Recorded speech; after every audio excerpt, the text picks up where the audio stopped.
do that. It's green light right there. It's on.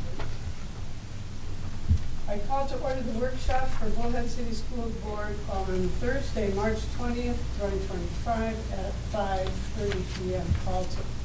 Roll call. Melinda Sabrowski present. Charlene Diaz here. Fred Rushton here. Barb Zarzicki here. Judy Reed here. Well, we are all here. Item 1.3, site instructional improvement update. I got a feeling that's why everybody's here. So Good deduction. Let's just dive into this and see what we get. Okay, so Madam President and board members, you will have a presentation from the principals at each of our sites, kind of summarizing what they've been doing so far this year. So I'm told that Julie Bella is first.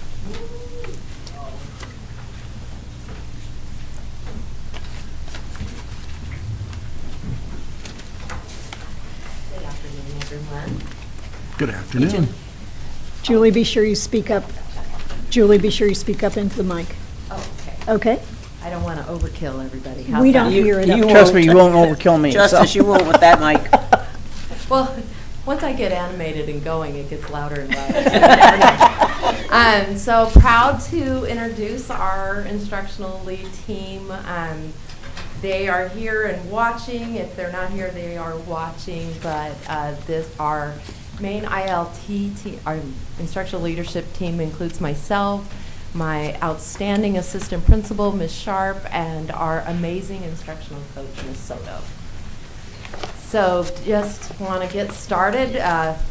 It stops and starts, I always say, with the standards, but namely it starts and stops with the students. And so here's some pictures of our students collaborating. And in their academic teams, you can see that it's always incorporating all the literacy skills, reading, writing, listening, and speaking, and there's always a lot of text and a lot of evidence and elaboration, text in hand. There's an example of our students teaming using the summary thinking mat structure of thinking on the left, and on the right, the connecting new learning thinking. You'll see a lot of evidence of task sheets and tools and agree-disagree cards and roll cards out there, and just heavy on the text. So this is just another example of student teaming. I do not think our videos actually came out, so they didn't, but just between year 1 and year 2, you can really hear a lot more back and forth between the conversations with the kids, and a lot of, show me, prove it. They're going back into the text, they're defending their answers, they're respectfully disagreeing, students are expanding, and they're adjusting their thinking as needed. So we're excited to see their progress. This is a summary view of our implementation dashboard. And you can see here that we have on our look and learns, and then our implement and our measure. So the learn part on the bottom is just the videos. I think that's actually, my numbers are a little different on mine. I had 40%, so I'm kind of wondering about that. So that's the amount of teachers watching the videos to help improve their implementation, and then the implement is the look and learns done by Ms. Soto, and then the measure is what we're doing on our rigor walks with Ms. Sharp and myself, and we try to triangulate and calibrate that information into trends and into next steps for feedback for teachers with resources and tools to keep furthering the effort. This is Soto's Look and Learn data, and we're proud to say that she's really done an excellent job in moving teachers across the progressions from 101, 201 to 301. We don't have any teachers anymore in 101, and we have latest up here, 7 out of, I could look at my notes, couldn't I forgot to do that, and they're all filled out so nicely. Well, I could just do it. I don't know. 7 out of 16 core teachers have progressed into 301. We're really excited about that. We're just at the tip of the edge of 301 where we're really getting into that before, during, and after the task, expanded thinking, self-checking and cross-checking student evidence against success criteria. So now it's all about evidence. Before, when we first started that, it was very concrete kinds of things. You know, do you have your roll cards out? Do you have a map out? Are you engaged in a thinking structure? Now it's like, okay, is your learning target align with your success criteria, align with your task, align with your evidence? Let me see that evidence, and let's ensure that students have made that progress towards the learning target. So this is our rigor walk summary data. So new this year for us, we have 212 rigor walks, but when we go out and about, we don't always claim it as a rigor walk. So we try to input on Wednesdays for pre and post feedback. So we'll go out there, see it, get feedback on it, and then return to it to see if we get an upward trend line. Those lines can be misleading because as we learn more, we grow more. So sometimes it can be a little deceiving on the trend line. I'll explain that as we progress through. So used to be last year, you know, our learning targets always seemed to be aligned to the standard. But then when we calibrated, and when you get new teams and new instructional empowerment people, they're saying, well, no, because if you're not teaching all parts to the standard, it's a partial, and a partial's okay. So a downward trend on the thing is okay because you've broken that standard down into a meaningful learning target that the kids can manage for that day. So it was really hard to convince me that going down was okay, but they did. And it makes a little more sense. So in that sense, let's see, on the second one, to achieve the standard, and look on this one, where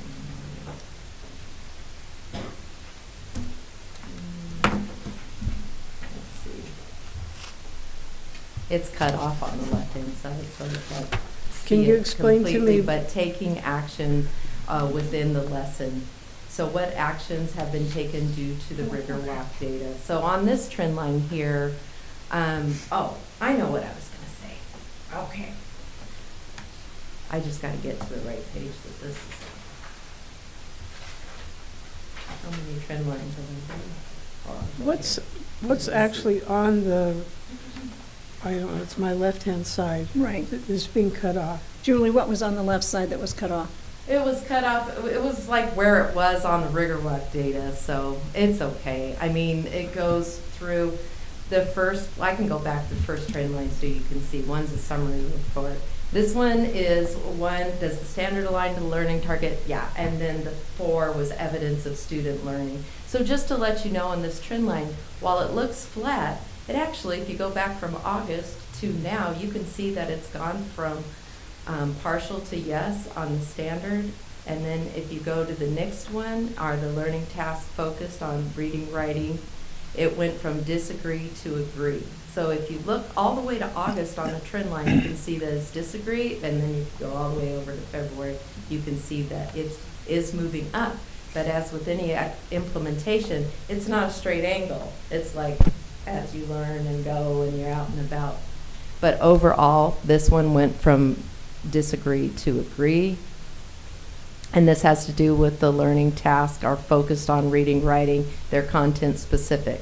We had some dips there because sometimes the teachers differentiate their text to below grade level so that students can get the skill associated with that standard or that learning target, and then they bridge that text back up to grade level.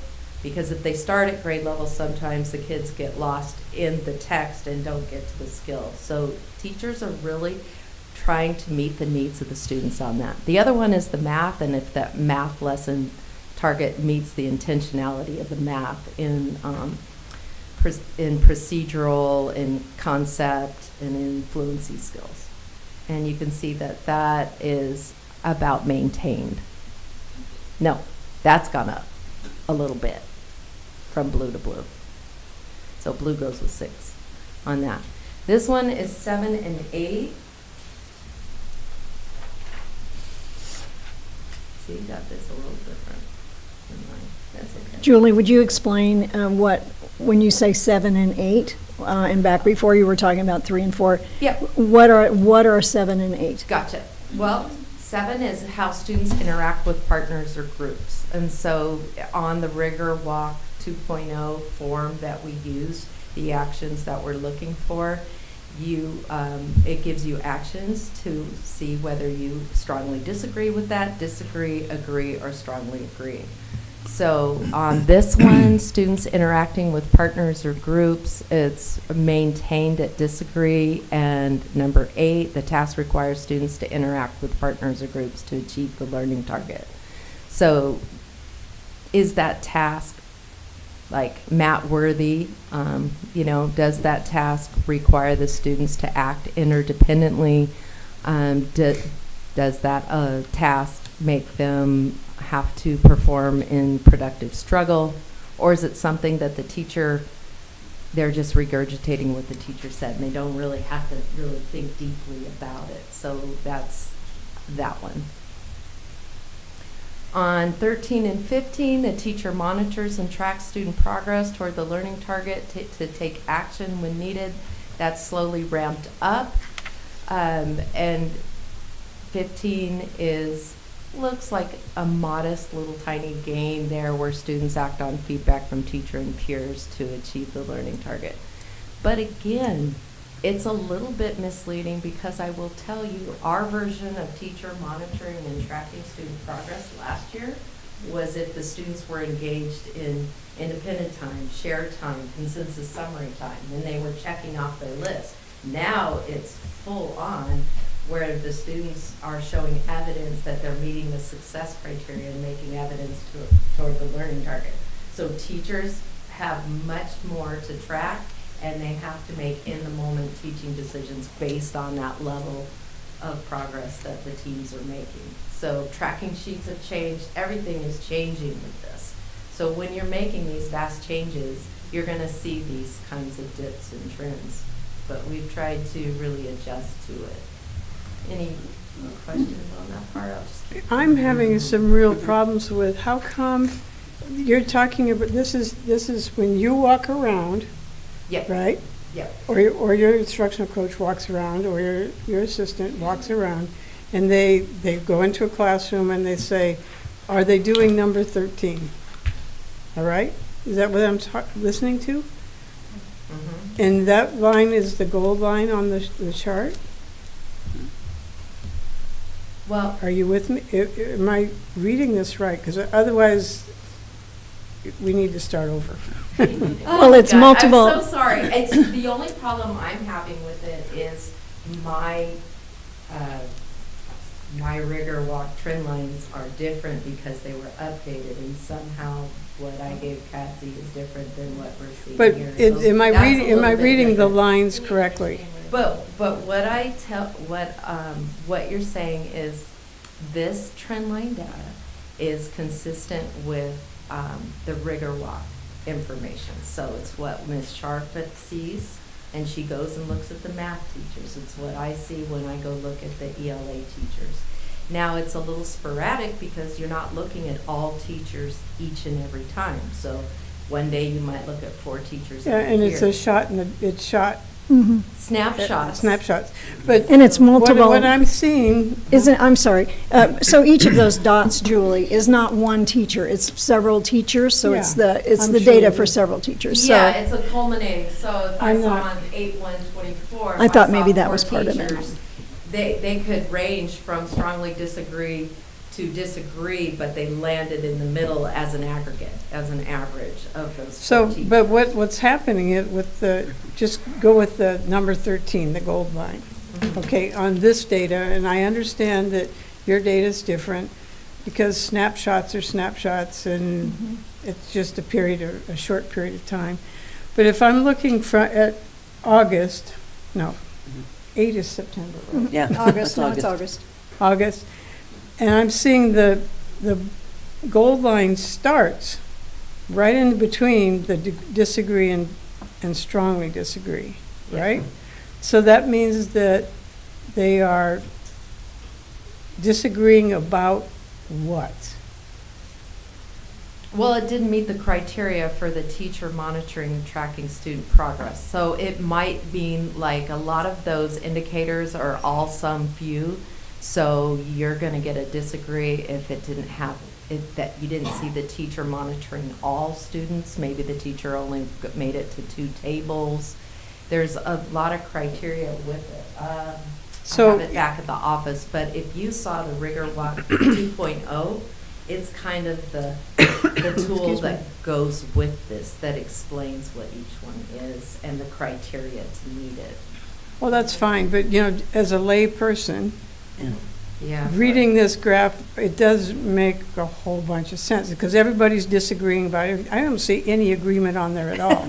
So tell me where the agreement I would even is. tell you, Ms. Zabrowski, that going from strongly disagree to disagree on some of these hard level skills when it comes to students acting on feedback from teacher and peers to achieve the learning target and teacher monitoring is a good thing. Kevin used to tell me, Julie, disagree is a good thing. You move from strongly disagree.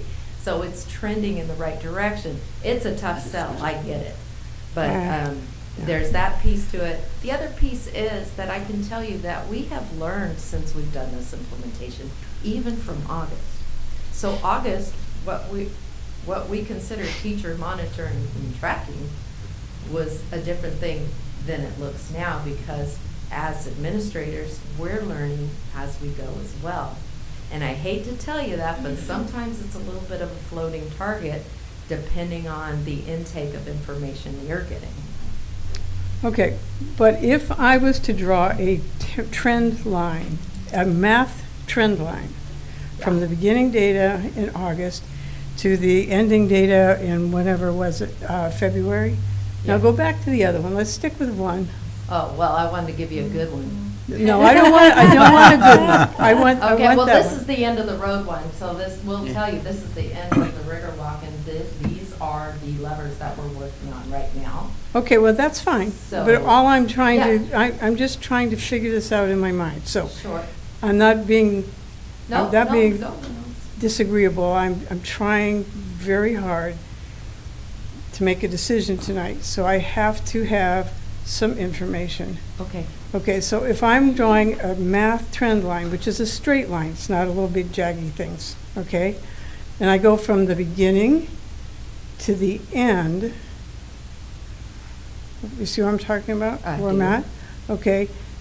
I am not seeing a whole bunch of improvement. Incremental, that is incremental. Okay, it does go up and it does go down, but if you do Yeah. just a trend So- line, a regular mathematical trend line in this data, so, it doesn't, true. move. And you can see in the trends, we're citing that it is a flat line between 13 and 15. So if you see the first bullet on there, it will say that. But Okay, now- I want to mention to you that all from August on, our focus was not on levers 13 and 15. okay, go back to one then that shows some real progress. Because that's the end of the road for us. Okay, just show me. So let me get a good one. Yeah, show me a good one, so I can figure this out. And I also will tell you that last year, we weren't doing cyclical rigor walks like we are this year. So there's that as well. So, Okay, now we've gotten into agree, is this the same thing? Okay, agree, disagree. It's 13. I know, So, it doesn't look that good. there's flat lines. So, that's interesting. If I can just tell you on mine, I have 5 and 6 went up from disagree to agree. So it was in disagree, and it went up to agree by December, and then it went back down a little bit, because it's something like what you're seeing that day, so. Yeah, I understand that. It is kind of sporadic like that. Would I prefer it to be trending further up? I think that when we're doing these rigor walks and when we're looking at snapshot data, and when we're giving observational feedback to teachers and PD and planning, we're all gearing up for our rigor appraisal. So if you could hold tight with me just a little bit Okay. past this.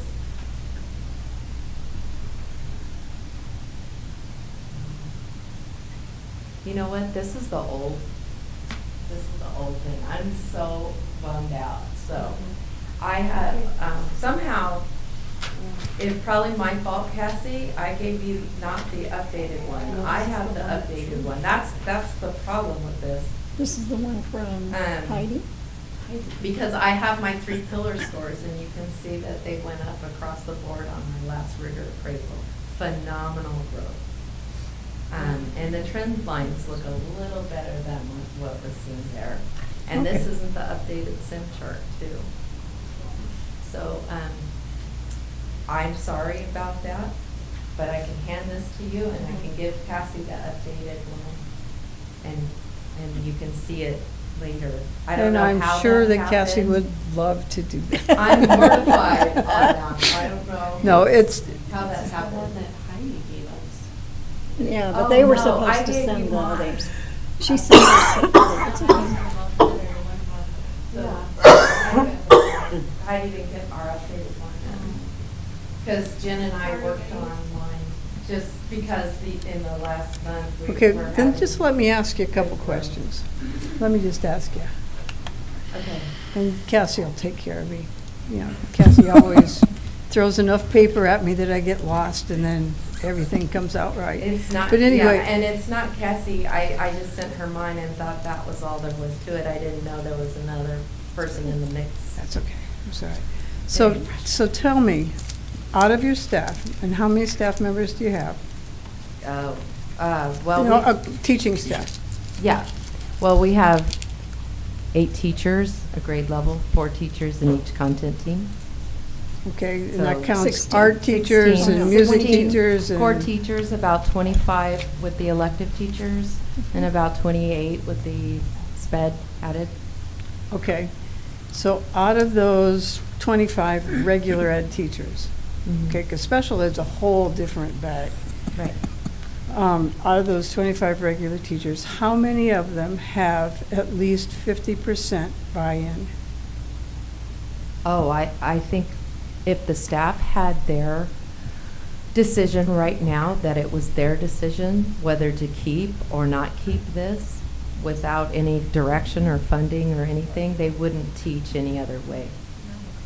There is full buy-in at our school. So all on this. 25 There's a couple teachers- that struggle with the implementation, but our teachers have seen the power in it, and they're seeing how kids learn at high levels. Absolutely. Yeah. All right, thank you. Thank you. You answer, and I'm sorry if it sounds disagreeable, but I just, No, you know, it's a you big guys are- decision to make, but I will tell you, morally, you know, we do a lot of direct instruction and had done a lot of direct instruction, and at one point I told the teachers, at some point, direct instruction is a model of instruction, and there is student-led teaming, that's another model of instruction. And you really have to embrace student-led teaming and understand the intent behind it, and it is really to get these kids active in their learning so that they can own their learning, and they're really thinking deeper at higher levels. And I think we'll start to see the proof in that. But just to hear these students discuss a topic in depth is amazing. And it's changed over the last 2 years. They really go back and forth.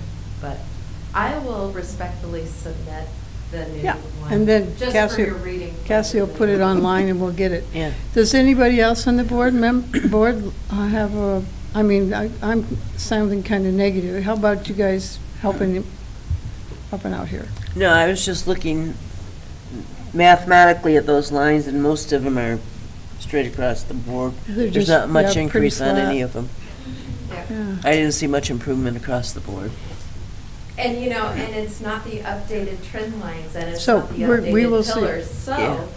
these trend lines are representative where we were on rigor appraisal 2 when we had a dip. And then we had our rigor appraisal 3 and it came back up. So that's why on mine, I even wrote down 5 to 6 grew from disagree to agree. 8 to 12 grew from disagree to agree. 8, tasks require students to interact. So 13 to 14. So, I mean, and then the pillar growth went from an average of 6.6 at the beginning of the year, and we had that dip to 5.8, and now it's at 7.4. So the students alone on conditions of learning went from 7.5 to 8.5. For student-based standard evidence, went from 7 to 7.2. Activating student learning went from 6.5 to 7.5. Verifying learning to take action within a lesson, 6 to 7. Data for continuous improvement went from 6 to 6.7. So where we are right now is where the school was at last May. So this new year, this new school year with new students, you know, in 5th grade, and it took us till last May to get to a 7.4 pillar average. We're there right now in February. So, That's a good sign. yeah. So tell me, how does this translate? See, what we see are Galileo scores and state testing. That's basically what we need to see. Right. And what you're giving to me right now is a lot of qualitative data. All right? It's the feelings. And when you walk into a classroom, I'm sure that you see all that improvement. I'm sure I would too. Let me show you something. But I would like to, respectfully. yeah, show me some quantitative data. So here's our 6th grade. Here's our end of standard assessment. And again, this is a little dated. I have an updated version that has It's even okay. more test 3s on it. But you can look at reading for information, standard 1, 6th grade ELA went from 41.3% proficiency to 67.2%. Okay. Test 1, test 2, test 3. RI2 went from 19 to 42.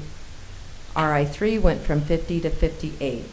And we have much more definitive information going. 6 math, number sense, B3 went from 20.8 to 44.5. Now, some of them went down, but most of them were, by the time we're getting to test 3, we're getting that great quantitative data results. This is a good chart, thank you. Yeah, and Um, here's 5th grade. So 5th grade But went in their math. what tests are we talking about?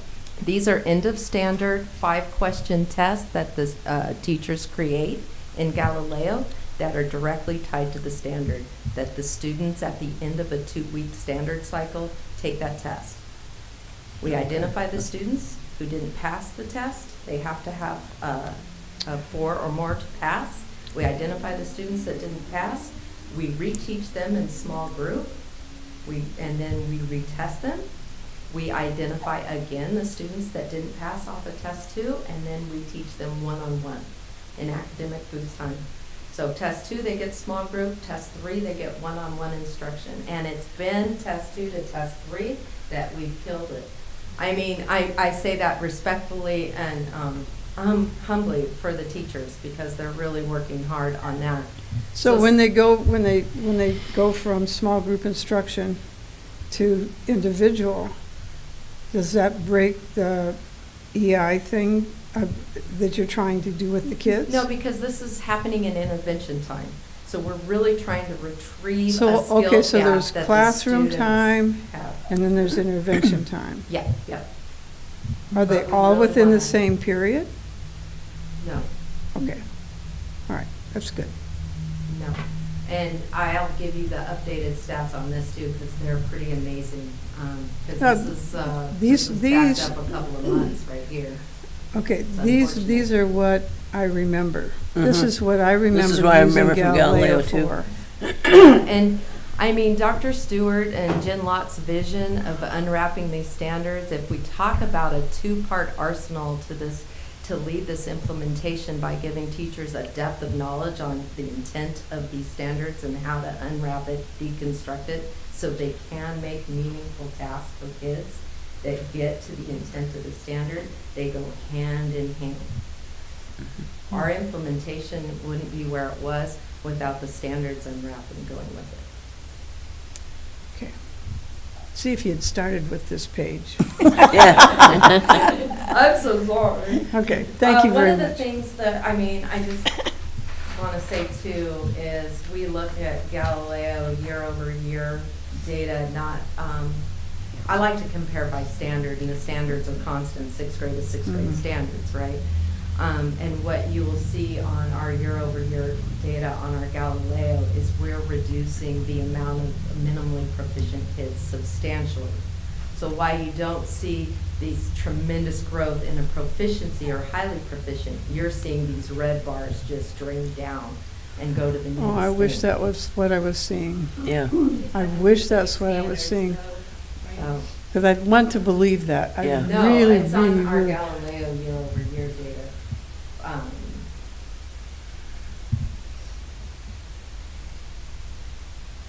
So sixth grade ELA, we did a comparison year over year, sixth graders last year, sixth graders this year. You're seeing in Galileo 3 last year was taken in February. Our Galileo 2 this year was taken in February. We went from 59.3% of our kids being minimally proficient, reduced it to 47.9, sixth grade ELA. You see it? You're going to look at the second Yeah, row yeah, I and get then the it. fourth row. Yeah, I see that.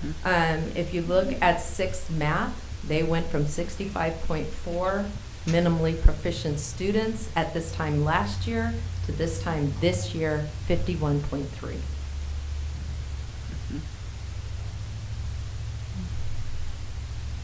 Let's see if that goes to so fifth grade math, this time last year, and this was supposed to be the strong cohort, right? But they went from 59.4 last year of minimally proficient kids to now at this time this year, second benchmark, we went from 59 to 45.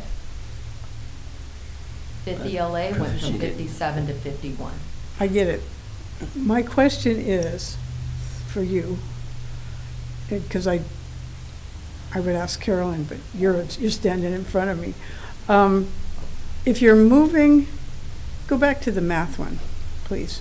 Can you go back to the math one? There you, either one of them.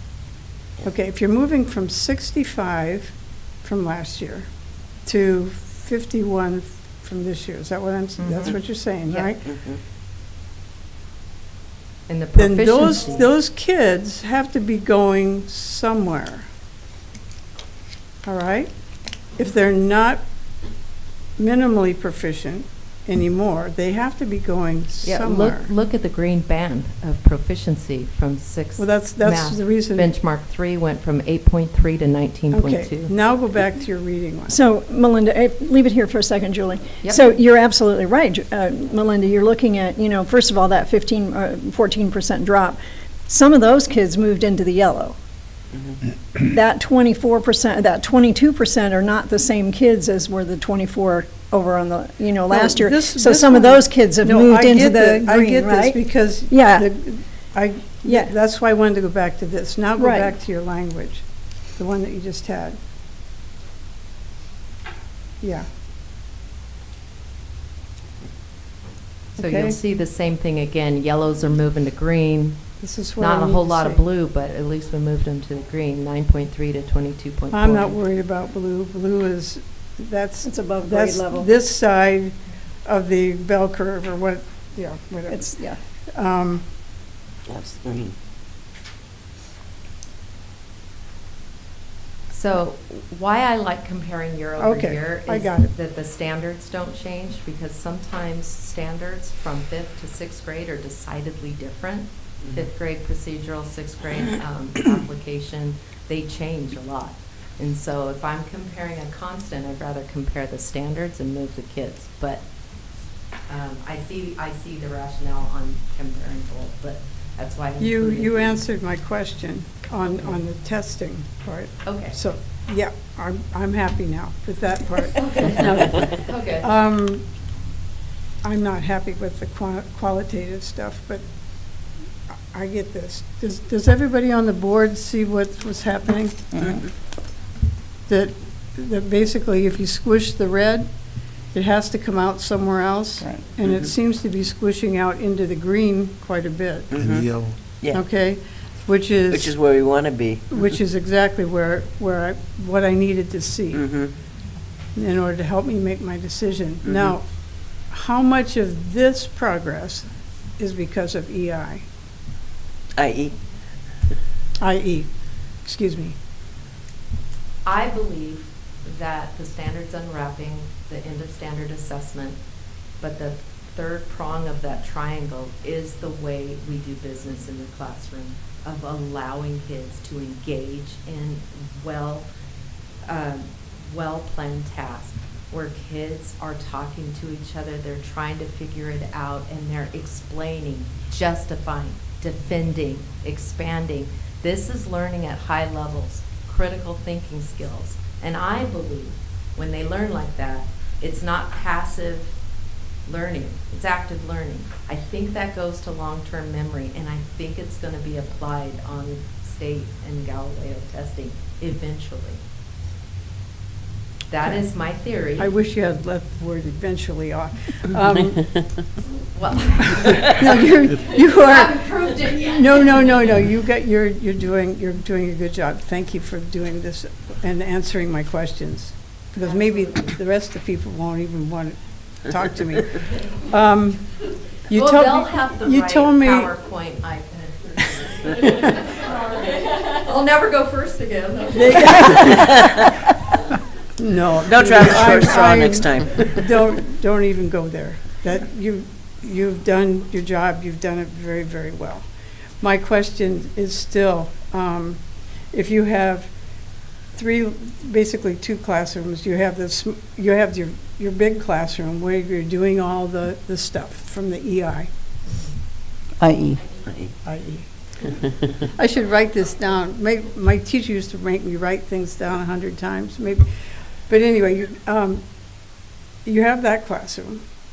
Then you give a test over the material that was covered in the IE classroom. All right? And the red bars didn't do so well. Okay? So they go into small group instruction, which is a different classroom. You just told me that, which is good. Okay? So we're taking those kids out of that collaborative learning, and we're putting them into regular old humdinger group learning. Does that make this, if I'm not right, please stop me. Okay? Well, you're going to get me caught in a catch-22 there. So there are a lot of reasons to attribute growth like that. You have kids that are seen and not heard, that when you get them in a small group atmosphere, their level of accountability with their teacher is intensified, so that they Exactly. can then display the learning that they had in the whole group task. So does your- So there's some accountability measures that, like, I've got you now. And when Exactly, you're yeah. one-on-one with the student, they can't hide and they can't, some of them fake it till they make it. And that's why all of our principals out here talk a lot about equity of voice in these table groups, because if you have a dominant person and one takes over the group and the rest shut down, you're gonna get varied results. So you Okay. really have to So does- really work this thing from a lot of angles. So does the teacher in the small group continue to use I.e. I.e. instruction. I'm looking at these guys No. because they keep me in line. I wouldn't necessarily, No. so the IE and the task develops their idea of conceptual understanding that they apply out of context. The teacher digs down deep in intervention time and does procedural skill-based teaching, that then she can look at that kid and identify a misconception, or even go back and get a 4th grade skill that was missed, because now you've got them in your grasp and you can start to Perfect, identify. yeah, that's exactly where some you of want those them. skill gaps. Yeah, to fill those But gaps. I wouldn't throw one out to say, oh, this is making the most growth, because I think you have to have like a 3-part arsenal to this to Good. really make a difference. Okay. And I think, speaking of misconceptions, so please understand, we still do direct instruction. There still has to be direct instruction for whatever it is that's brand new. It's not like we've thrown out direct instruction and all we're doing is the group, the teaming. That's not the case. It's just that the direct instruction is not it's a lesser time. So it is teacher teach, students do. I'm oversimplifying, but there has to still be direct instruction of foundational skills. And then the small group and the individual go back to direct instruction for the most part. That's two of those legs on the stool, as Julie was talking about. So it's not like our new model of instruction has thrown out our old model of instruction. They're now paired with heavier weight on students doing the work. Okay, so for those of you here on the board who have been teachers, and Fred, at some point I know you taught people things, so you've been a teacher too, right? A manner of speaking, yeah. Yes, absolutely. I had kids, so. Absolutely. And we all can, those of us who've taught can go, okay, I remember when it was a whole lot of me talking at kids or students, whatever age they were, okay? But that didn't mean that they were learning. Didn't mean that I should stop doing my talking, because I still needed to introduce new things to them.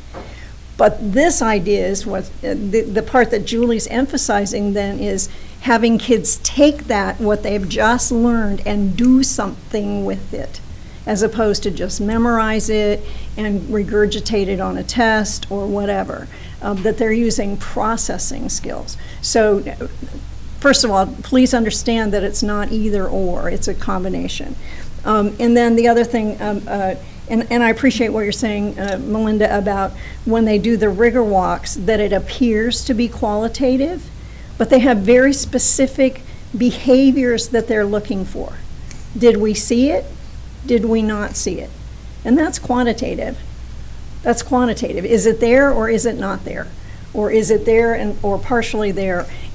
So is it like adding up numbers and getting a sum? No, but it's not completely, I think, because that's one reason that they do the calibrating walks, to make sure as much as possible that whoever goes into the room to do the rigor walk is looking for exactly the same things in the same way. Okay, so they all know this because they've been swimming in it for a year and a half, and kind of take it for granted. But it's one of the things that occurred to me that might not have clicked with you all. So, nice job, Julie. Thank you. I look forward to seeing your other data. Yes. I think we can all get to see that, right, Cass? When you get it, we can get it. She will. You'll get it. You'll all get it. Okay, who's next? Who's next? The other Julie. The other Julie. Oh, the other Julie. What school is she? She's Fox Creek. Before I start, I wanted to show you what we Bullhead do Junior with High our was the process. first one. Maybe this could No, she was help middle school. with Great. your process of what we do with the rigor walk. Okay. So this is the tool, and we have the rubrics. You can hide it or open it. I have them open. As Julie was saying, the different numbers you were hearing. So we have 1 through 15 that we go and look for when we're in a classroom. And it shows you to be what it means to be like this one. There's a no, partial, or yes. So if you want to kind of go through and see what that looks like, so that might give you a better idea of what we're actually looking at, the rubrics. And then a scale for like agree, disagree, strongly disagree is a 4-point scale. So it's really hard for us. Sometimes disagree is not a bad thing because it's still 2%. It's a 2, so it's like a 50% that we're seeing it. So it's it's hard, because we're like, it's disagree, well, it's on a 4-point scale, and they keep telling us, well, at least you're at disagree, you're at 50% or more, so you're getting there. I have a hard time with that. Yeah. You might want to Fred, you getting that? Well, You might- I didn't- Julie, I- you might want to come up here and stand behind him for just 25 seconds. Yeah, so we know what we're looking at. I have no idea. Can you see it or no? well, I can see it, it's just, I didn't take Greek when I was in school, so a lot of these words are really new to me, like taxonomy. I've heard taxonomy, it gets used a lot. I don't really understand what It's it the means. level of what this, the level of understanding of the item. So we don't want kids to be at retrieval. That's like a teacher doing direct instruction and you're just filling in information. So the Okay. higher the taxonomy level, the more it's challenging to the student. So like if they are creating and they are analyzing and they are doing, that's the level we want them at. Well, I can say one thing about my observations. I've been in some of the classrooms, and I think Ms. Vela was Yeah. very, very kind to me when I was first visiting the school, and she took me in, and I got to see a 4th grade classroom, and I think I've mentioned this before.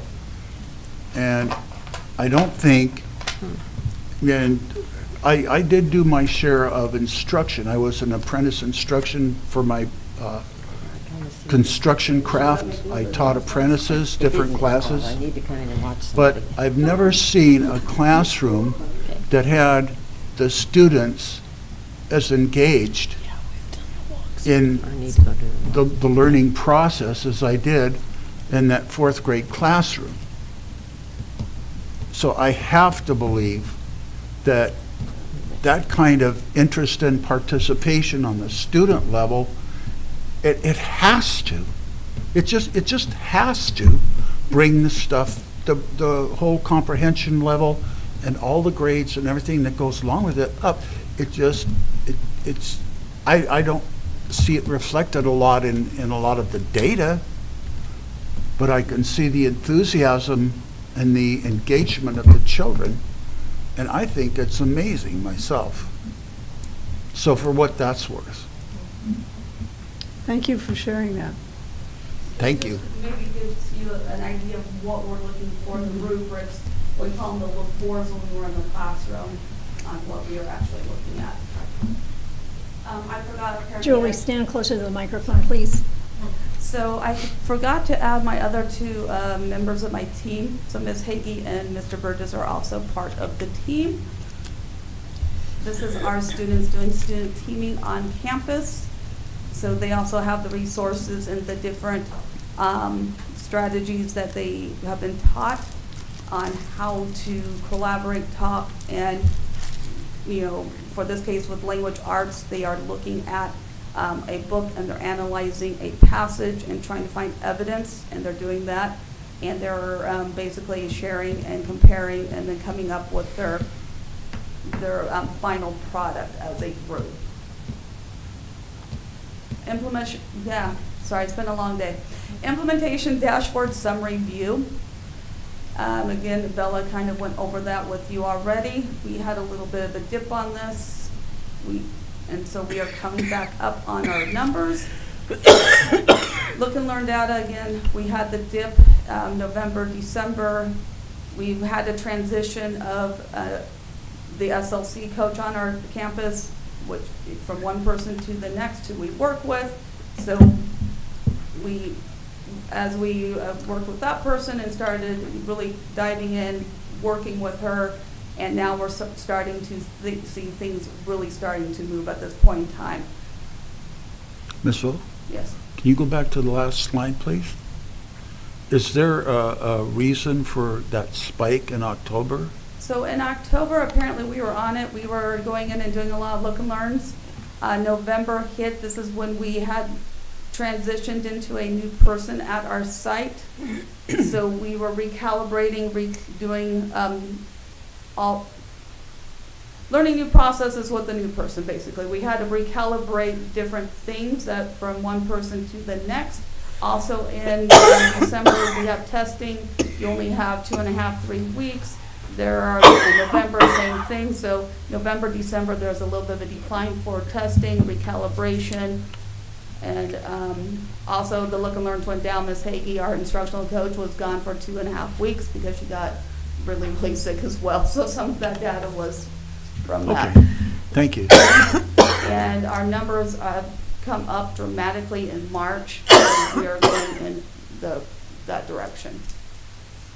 So Look and Learns, what trends are you seeing? We are currently experiencing a dip in implementation. So we had experienced a dip, but we are coming out of that as we have been working with Stephanie from IE, who's our SLC. She's our site leadership coach. And we have been really putting a lot of parts and pieces into things. IE is not only just kids collaborating in the classroom. IE has also been a huge support in teaching teachers and the admin team how to make instruction better in the classroom. So they're a wealth of knowledge. They are very experienced people. They've had, a lot of time in education. So they are teaching us how to be better on teaching our teachers, and then that helps us teach our teachers to be better in the classroom. So this is with lesson plans and looking at the components of lesson plans, looking at the success criteria, looking at learning targets, really looking at student evidence. Is it aligned to standards? What is it that we're seeing in the classroom? So this process is something that we keep saying to teachers because our lesson plan keeps evolving. They're like, oh, we got a new template. Well, as we keep working with the strategies, things have to keep evolving as we are learning more. So this is a constant moving cycle, and we keep trying to look at, and this is what the Look and Learn trends are, is to see where we're at, what do we need to do, what do we need to continue to improve on, what is it in the classroom. So we have made changes where we're intentional calendaring for the week, so all of us know where we're at, which classrooms we're going to, who do we need to be in, those type of things. Creating protected time for our instructional coach to hold consistent PLCs, using the Empowerment Central courses, coaching cycles. We focused on MOI progression, moving the teachers through the progressions, coaching conversations with teachers on improvement plans, setting expectations and behavior management, and that is not reflected in the Look and Learn data, but it does. If they don't have classroom management, then they can't do the teaching. Our rigor walks, as you can see, you kind of already looked at this and you're like, you see a flat line, but if you look on the first one, it kind of dipped, and you can see that we are dramatically increasing as the time is going on. And just another note, when we do a 45-day goal, we have 15 questions that I showed you on the rubric.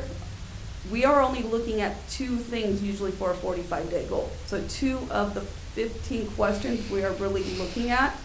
As you go through 13, 14, and 15, those are ones that as we progress and our teachers progress through the MOI progressions, those are ones we'll be hitting at a later date. So it's like the 7, 8, and those questions. We have to get those in place before we see movement on the other ones. So data trends. We did have a dip in implementation. So we have something called an action board, and you'll see a picture of that. It's a board where we have our 45-day goals. Then we break those down into what we call milestones, and then 2-week sprint goals. And then we have action steps for those that we work on every single day. We have stand-up meetings.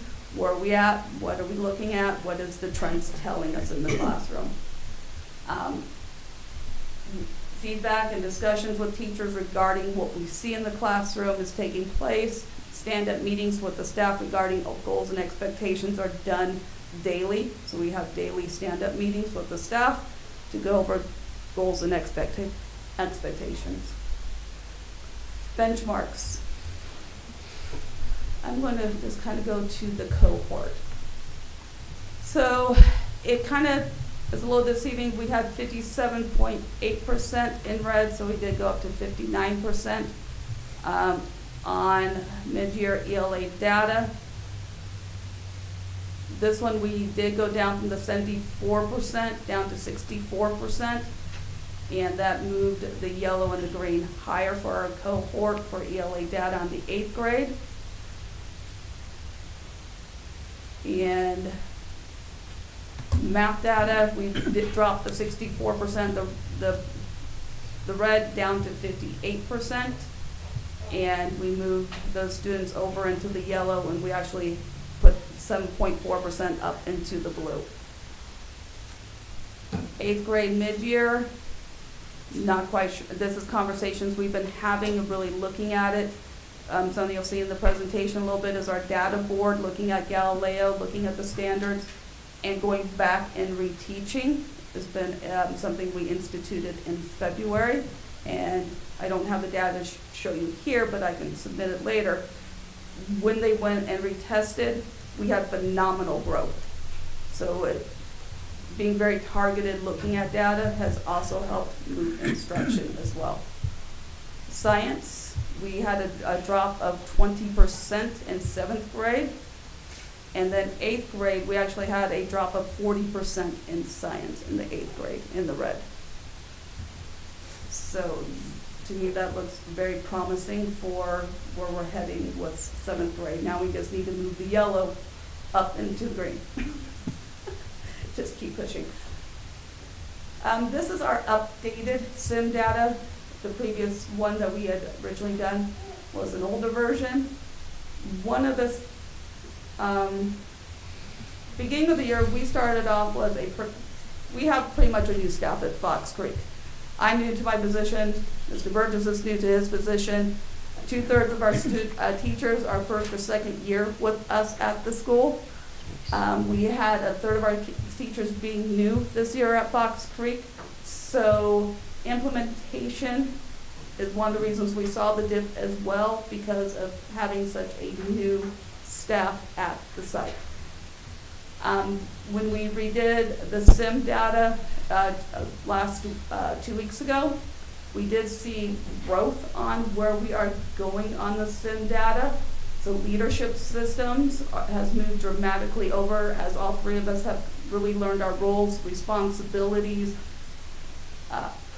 Data for improvement, we are constantly moving. By the way, the blue is like the movement, the orange is where we were at the beginning of the year. So we are seeing movement on our instructional maturity model. Curriculum and assessment, we moved again over. So we're looking more at standard-based lessons in the classroom. Teachers' collaboration has moved, not a lot, but it is moving in the right direction. Again, we do have a lot of teachers who are new, so there's a lot of things that need to be in place to help and support them. Core instruction, we're still moving in the right area. And then the self-regulation and agency we're kind of stuck on, and that is something that we are working on right now. So we have a goal for that as well.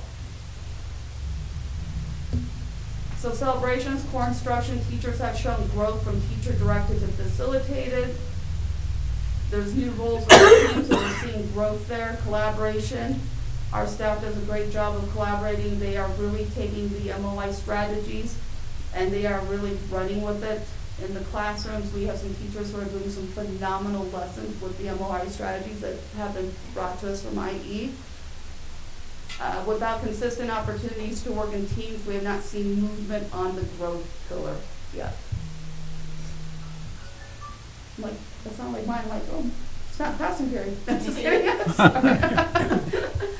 This is our action board that I was talking to you about. We have our 45-day goal up at the top, and then the smaller pieces, and then the post-it notes are the action steps for those days. So it goes in the to-do, or the doing, or goes to done. So this is like the action board that we stand up as an instructional team every single morning and we discuss. Celebrations in classrooms, there's increased student talk. We have had a big shift in the coalition of the willing has really increased, and the movement of MOI, teachers on MOI progression has increased as well. Teachers are innovating ways to ensure that resources are available for students to use. A lot of our teachers have taken the MOI strategies and created notebooks so that students have resources. They know the sentence strengths, how to talk with each other in groups, or they have the structures. If they get stuck, what do they do without having to rely on the teacher all the time to get them unstuck? So they have the resources from MOI in there for them to use. Attributed to, we had period sweeps feedback. We were going in the classrooms as a team. We pick a period for the day and just all of us go into every single classroom, and then we talk about what we saw. Lesson plan feedback. We do feedback on our lesson plans every single week about the look-fors. And the look-fors is what the rubric basically is on the river walk. Courageous conversations with teachers, teacher engagement during PLCs. Noticeable changes, we're adhering to calendar tasks, we're increasing our collaboration with one another. The coach is now really focused on coaching cycles. The teachers are highly engaged in planning conversations. There's been a lot of work, and we're still doing a lot of work. Stephanie, who I work with from IE, has been really phenomenal in looking at, like, okay, let's do a vision statement. So now we have a vision statement for instruction. What is it that we want for that? We've been looking at the structures of, like I said, the lesson plans. What do we need? What are we missing? What do we need to continue to do? So we are continuing to look at the data, keep looking at it. To me, it's been invaluable. I would not know what to do if I did not have Stephanie from IE on campus with me to work, especially as a first-year principal. Having her as a resource has been, without a doubt, one of the best things that I could have ever asked for. Because she is a wealth of knowledge that she, because she's very honest. She tells you what she sees in the classroom, and then, like, what are you going to do about it? What are the plans? What are the steps? What are the things? So we are making great strides, and I believe it's because of the help of IE. So it's given us the structures, it's given us the ability for the instruction to get better in the classroom. And it's also made it where kids are more excited, because when they're actually doing, like you said, when the kids are excited, especially junior high level kids, they don't want to be talked to. So they enjoy being able to take the learning and being able to use it. And it's really worked really well for our special education students in the classroom, because they're in groups, so they can still participate, they can still do pieces. They are a member of the group and they have learned. It's been great for our EL population because, again, they are teaming together, so it really helps with all populations at our site too.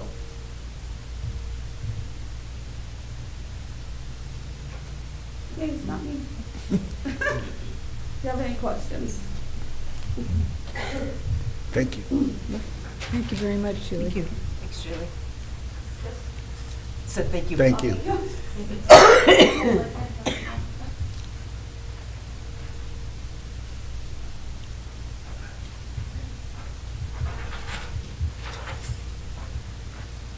Hello, I'm Chris Roy, principal at Sunrise. Aaron Francis is my assistant principal, he's with me, and Amy Morstead is our instructional coach. So here are some examples of student teaming at Sunrise. You can see some kindergartners. When you go into the kindergarten classrooms now versus before, it's a completely different experience. You have students in the one area, they're talking actually, and they're deciding what's heavier, how many flat discs do they need to make it, how many pom-poms do they need to make it even with a flat disc, and they're talking about it. The discussion students are actually having is a completely different thing than we've seen in the past. You can see an example. They were studying civil rights leaders, like Dr. Martin Luther King, Rosa Parks, and the students drew their favorite person that they resonated with them the most, and then talking to their group, and they put together that both people were trying to bring people together. They're working on math, creating their own math problems, and they're discussing how they got those answers. And so it's a change in the way that kids are working. Some samples from second grade. Students are working in math. They're having AP partners and they're solving math problems, different methods. One's drawing pictures, one's doing the normal vertical method, and then they discuss if they got answers the same, different, what was going on, and talking about their answers. They're also summarizing the passages and then creating a final team summary together as one team. In third grade, you can see the students are using the extended thinking guide in the upper right-hand corner. So they're talking about something, sharing an idea, and then based on that response from that student, expanding their own thinking from that. And then students are also, they're working comparing geometrical shapes and their perimeters. So currently, 82% of our teachers are implementing the desired effects of MOI 101 as measured by Look and Learn data. So that's that student teams are working together, their assistants with the assistance for the teacher, and the participation is equal as students' voice or student evidence is aligned to the learning targets. Our current focus is coaching teachers into 201, where students then learn as a result of teaming, where they start that teams and they're learning as a result of teaming. The teachers are encouraging teams to take ownership of their own conversations and social problem solving, and working towards getting the teachers to put more onus of the responsibility back onto the students with readiness check, roll cards, and responsibilities and resources that students can use to affirm their thinking, anchor charts in the room. So it's putting that learning back on the students, because the brains that do the work do the learning, and so getting the out of the teacher's mouth into the kids' mouths, and they're talking, and so they get that learning happening. Look and Learn data. So as some of our results of our Look and Learns, we've determined that some of our implementation issues were skill rather than will issues. We always look at how there's skill problems or will problems, what's going on. And so we've had to schedule planning. We've delivered feedback cycles with coaching with the instructional coach. My coach implemented some daily stand-up with teachers to have more rapid response to implementation cycles. And we also developed a coaching board to be able to triangulate our team feedback as the instructional team, and you'll see an example picture of that later. Our rigor walk data, that's what I do and Aaron does as we go through the classrooms. We took a dip in December, we had staffing out, we were subbing, we were sick. So that dipped down, we're getting back up on going on that. And we're planning, going forward, we're going to continue providing professional development for teachers, support them, refer them. One of the nice new pieces of IE is the courses that teachers can go back and, so we can talk about various pieces and they can go back and learn and watch a video clip about it, and then we can have a conversation. They reflect on that video, what they're doing in their practice, and have a conversation and keep going that way. You want to continue to move them along that continuum. So this is our site data. Kindergarten, we're at 45% efficiency. First grade 38%, second grade 45%, third grade 46%, and fourth grade at 50%. Galileo, we're definitely struggling. Some of its first-time computer aspect learning students, actual computer. I don't like the trackpad because we use two fingers and know how to click, and that kids learning that piece of it. And then we've also looked into those questions and found that some of the questions were asking higher level than what we were actually teaching from the standards. And so looking at those things closer and determining that what we're going to be working on. And so we're now working on reviewing that complexity levels of those questions and making or finding tasks that match that complexity so that students have more opportunities to work through those problems as teams and then with their teacher for guidance. We as ILT, the instructional leadership team, we're constantly looking at data and thinking about our data, and we're working on modifying some data systems to have more mid-cycle and short-cycle data available to make instructional decisions quicker rather than waiting on that lagging data from our benchmark data. We don't want to ever be surprised by our benchmark data, so we're trying to dig in and dig into our progress monitoring data more to have that continuous cycle, so we can hopefully see if we're doing a downward trend, we're seeing it earlier and be able to make some changes to counteract that possible negative trend.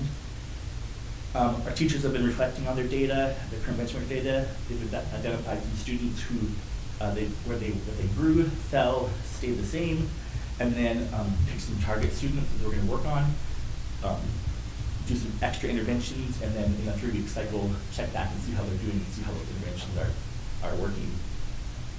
And through our CNA process, we've just definitely decided we needed a better system to it became more transparent that we needed a better data system because teachers saw a need to be able to speak better to their data and in a more informed way, especially in math, since we don't have a progress monitoring like we do with DIBELS for reading, so we need something more for math. And so we want to be able to monitor that rather than just waiting for this benchmark data. And in reflective conversations as our ILT and leadership teams, we've come to realize that many of our teachers have come to education through routes that are no longer teaching pedagogical things that we learned going to college. And they've gone through, so they're not sort of having that tier 1 and tier 2, tier 3 knowledge of instruction. And we need to help them on that journey, And through COVID, there wasn't student teaching happening. And then right after COVID, you couldn't get student teachers into classrooms. And so some of our teachers are missing that, and we've noticed that piece and are starting to try to plug those holes. Some cohort data, this is kindergarten, beginning of the year and mid of the year. You can see, looking at our teachers digging into the data, looking at it. You know, obviously when your data doesn't go the way you want, teachers they take that to heart, and we're looking at it. And they're looking at the questions, and so, for example, this kindergarten group, they looked at one of the standard is the counting and cardinality standards, and really they count to 100 orally, but they're only expected to write numbers to 20, and some of these questions had like 39 starting, and so they realized that the testing is at a higher level than the standard asked for and that they were teaching, so we need to we make that, bridge the gap.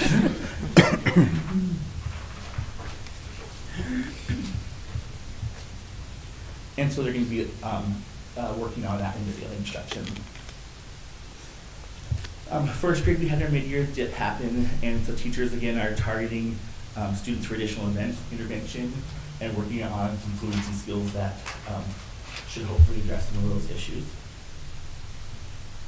Second grade, we've been able to add another section of second grade, so bringing our class sizes down smaller, which will help. We were at 28, now we're on 20. So with those smaller class sizes, teachers are going to be able to provide more personal instruction, do that progress monitoring more frequently, and implement differentiated strategies to support struggling learners. And so it's also will shift the shift will also allow us to increase small group instruction, fostering that deeper understanding and comprehension of mastery skills. Third grade cohort data. Third grade has made progress based on the second grade math and third grade cohort data. We're going to continue working, obviously it's not where we totally want it, but we're going to continue working on that momentum. The teachers are continue providing targeted interventions that address some specific skills and focusing on the foundational math skills and reading skills.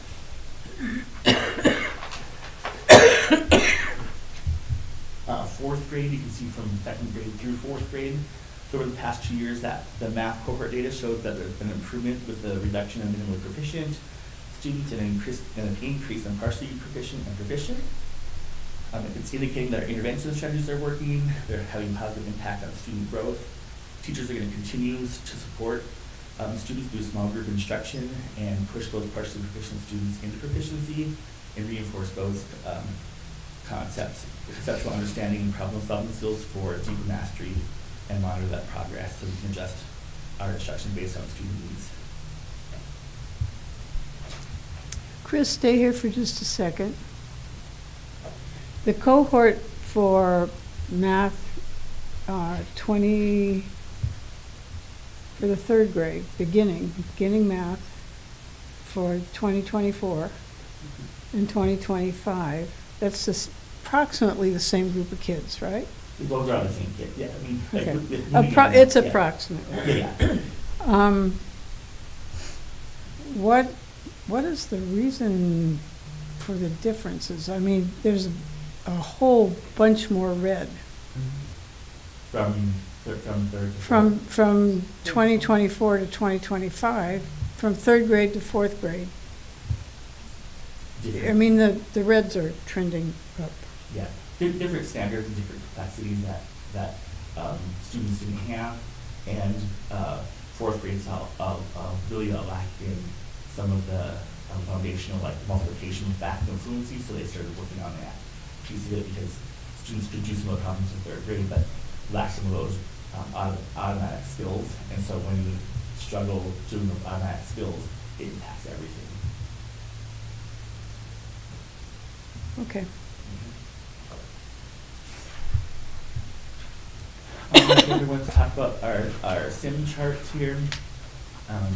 It's the school instructional maturity model. So we have taken a step back into the more hierarchical, authoritarian. So as a leadership team, making more of the decisions for teachers. But since we did our last rigor appraisal, we have moved over a little bit, not too much further, but we've been moving each other right. We're making some progress. One of the things that we've been talking about is getting a way to get more of the teachers involved in next year in our goal setting process, so that they are more part of that cohesive team. And so we want to increase our instructional leadership team to include possibly team leaders, so they can help us act out our tasks. So, and probably rather than the instructional team meets daily as that daily stand-up to talk about how things are going, but probably do weekly things with teachers, with team leaders to talk about for this week what we can do, what we have them help us do with their team, whether it be planning and things like that. Here's our action board. So we meet daily in my office, and we take turns sharing out what actions we took for that day to move us closer to our goals, and then what we're going to do the next day to continue to move us towards our goals. And if we didn't get something done that day, we ask questions like, so what kept us from getting it done? And then how can we remove that impediment? So if it's something that I can step in and take, maybe there's a meeting that wasn't scheduled, and so Erin has to be in that meeting, I can then take over that task that needs to do that day. So we're working together as a balanced team to help each other out. And when we create the goals and sprints, we had to create big rocks, little rocks, and then task analyze underneath. And so part of our thing is that we talk about who's doing what pieces, and rather than assigning, like I'm doing all these, we look at the rock and put all the tasks that we need to get done. And then that day say, you know, I can handle these things today, and then the Aaron can handle different things that he can do to get us toward that goal. And so that helps us as a team, rather than they saying like, I'm gonna get these, assign myself these tasks, Aaron these tasks. If you have the impediments, we can't get those done. But if we say, here's what we can take for today, that helps us move us toward our goal. There's a heart around our action board, and I happened to put up in February, and when Heidi came, she said, oh, you just said, really like Valentine's Day. I'm like, no, I put that up for a daily constant reminder. Our action board should be our heart of our decisions that we're doing for the day, because those are the tasks that are going to get us to the goals that we set. And then, of course, there's times that it's not working and you get stuck. And so we did some root cause analysis, and we worked with our ILT, and we did some deeper diving into our implementation struggles. We each came up with our own strategy to add to our action board. That's going to drive us and our teachers closer to our goal in overall implementation. And so, with the root cause analysis, we listed what we thought our difficulty implementations were. This was my poster. Second order change. It's hard to change that belief system. Skill versus will. The thought was that maybe we had a lack of will, but really it turned out to be a lack of skill for some people. And they didn't want to fail in front of their peers. And so what I did was start planning individually with that grade level that was having some struggles, doing some PLCs, and so I'm planning with teachers individually, and so then it's a conversation more, and they don't have to worry about failing in front of their peers. We're talking and saying, all right, so in this lesson, what are we looking at? What's their question? What vocabulary do we need to emphasize? What tools do you need to have the students use to have that concrete experience before you go into the abstract? And some of our teachers are in this group that did not come through regular teaching methods, and so like there's been some ahas of like things you wouldn't think that they wouldn't have known, but like what vocabulary was really important. And so here, let's make an anchor chart for these things. Here's some visuals you can add to that anchor chart. And from that, like the first meeting I had with that particular teacher, like she like lit up and like really gotten excited about planning and like ready to meet with me each week and talking more about and being prepared for our meetings. And that's new for us, and that's exciting. So it's an example of our coaching board. And so one of the things in this work is that we're working together in ways that we've never worked before. And so it's being more vulnerable to each other and saying, this may not be working, or I'm not getting it. What can you help me? Where can we go? We have more resources to be able to step in and help us out. I've got Heidi, Amy's got Kristen, and then we've got the learning, the new courses in Instructional Empowerment Central that we can then go to and say, like, so teachers are really stuck on question 8 on a rigor walk. What can I making sure that I understand what that's looking for? So there's like 6 hours of video that I can watch through to make sure I'm understanding it better, just so I can know how to help them. So our instructional leadership team is also still working on trying to hold ourselves more accountable. That's part of that nice triangulated team, knowing that we are humans and fallible, and it's okay if I fall down, you're going to be there to help pick me up, and we're going to keep us moving together along. And so we're there to help each other pick up the slack, and if we have those barriers one day, somebody's there to help kind of move those barriers for us. Part of what we had talked about before was that skill will. So we're constantly looking at various data points like student data, observational walkthrough data, look and learns, rigor walks. And we're discussing that data and student evidence of the MOI practices, teacher practices, and that's when we discovered some of that were skill issues not built. They just didn't know from like how to implement started doing PDs based on what we saw in the classroom, what was missing, and then since then some of those teachers are coming back and they're excited. They're like, I just tried this, can you come and see what you think? And so we're getting some of that buy-in success again. Some celebrations. So our instructional leadership team, we've recommitted to that coaching process. We've taken the opportunity to discuss coaching cycles and analyze our look-fors. The teachers are expressing excitement about teaming, tasks, and then sharing that success when they see it in their classrooms. They're sending us a picture. Because it really is amazing when you walk into a kindergarten or first grade class and they're respectfully disagreeing. And they say that I respectfully disagree. And so you're like, wow. The teachers are asking for feedback. They're taking more ownership of their PLCs, and they're coming to the PLC with tasks, and then being able to talk about those tasks and whether they're going to hit the mark or not. And the collaboration with students, they're having conversations.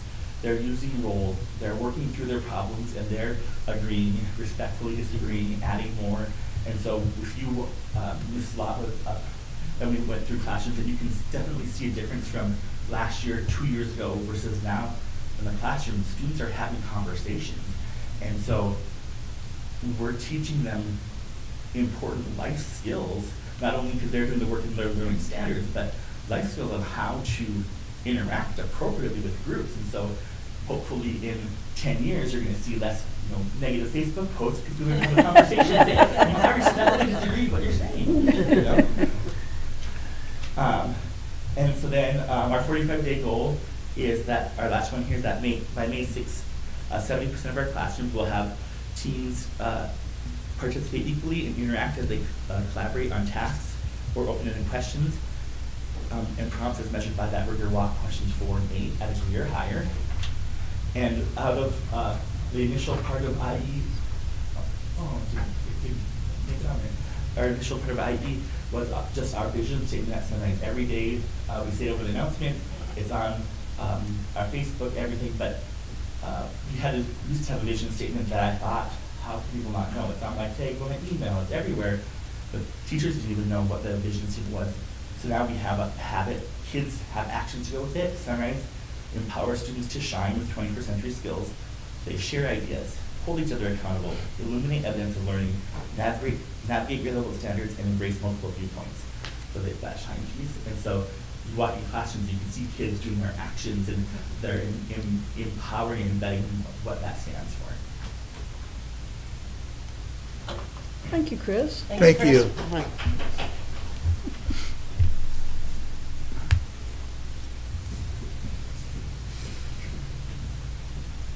Hi, good Hi. evening. Good I'm evening. Stephanie McCorkle. I'm the proud principal of Diamondback. Who walks alongside with me every day is my assistant principal, Miss Emlyn, my instructional coach, Mrs. Cope, and my school counselor, Mrs. Peck.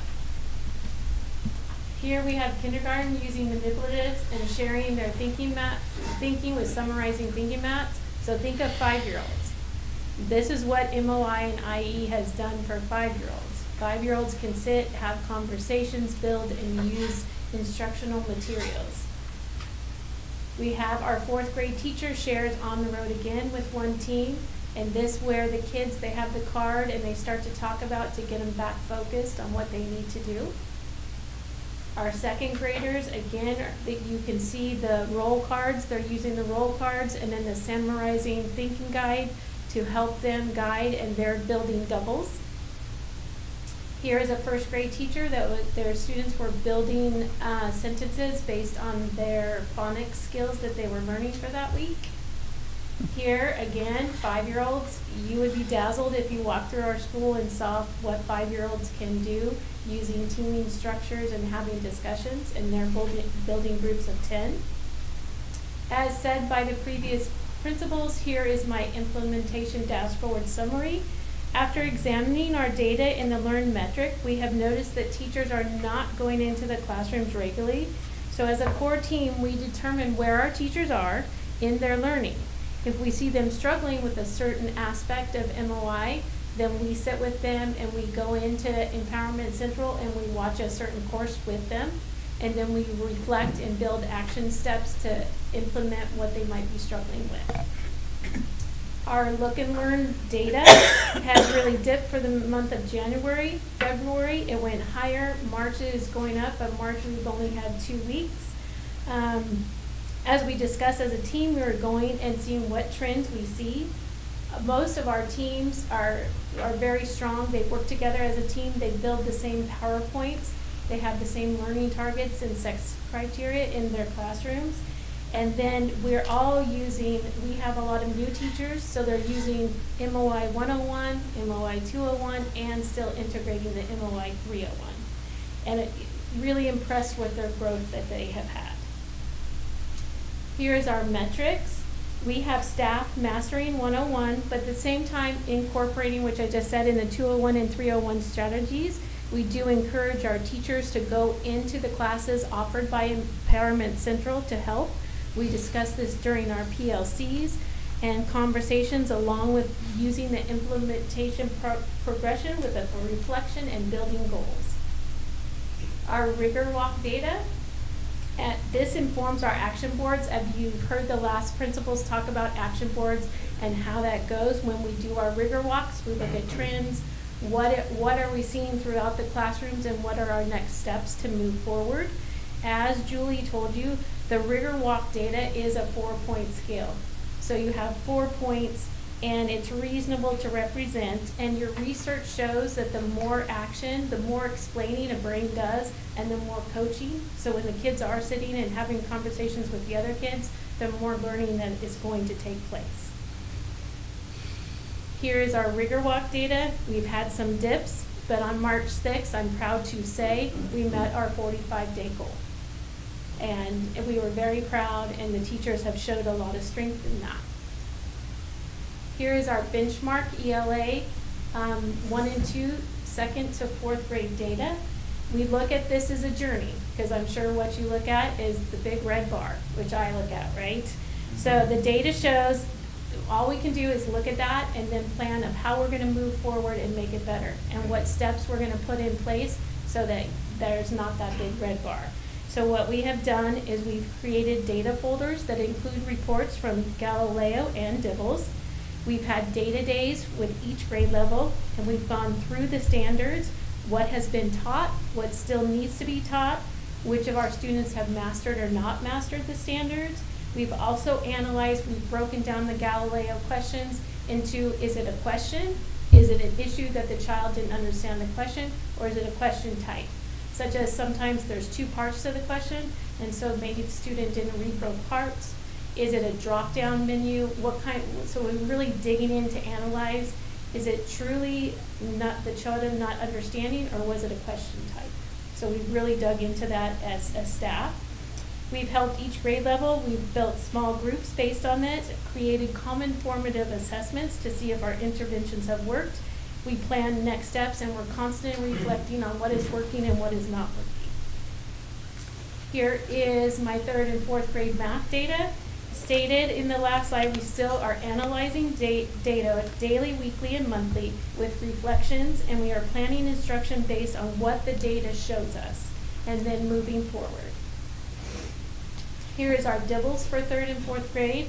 We had a slight drop in the Dibbles data, but we are continuing to progress monitoring and track our students and make sure the students that need the interventions and specific skills are getting that. Here is my 4th grade cohort data. So you have the math, it's kind of, as a school and core leadership team, we look at the data, reflect on the practices, we plan to monitor small group instructions to move our school forward. Our teachers are an integral part of this process by using our PLCs, data days, and planning for next steps, and we sure hope that we come back to you and show you benchmark 3, where we'll see a great increase. Here's our 3rd grade cohort. Our expectations with the new goal is that all students and teachers will track student evidence to master the standards. Here is benchmark math for kindergarten to 2nd grade. Here is our Dibbles data for K1 and 2. All K1, 2 have increased in Dibbles scores. So K1 and 2nd grade all increased their Dibbles scores. What I'm talking about is they all went, all the proficients or highly proficients went up, and the red bars went down. Here is our 2nd grade cohort. Again, while the data dipped slightly in 2nd grade, the Galileo benchmark target moved with the student throughout the year. Here's our 1st grade data.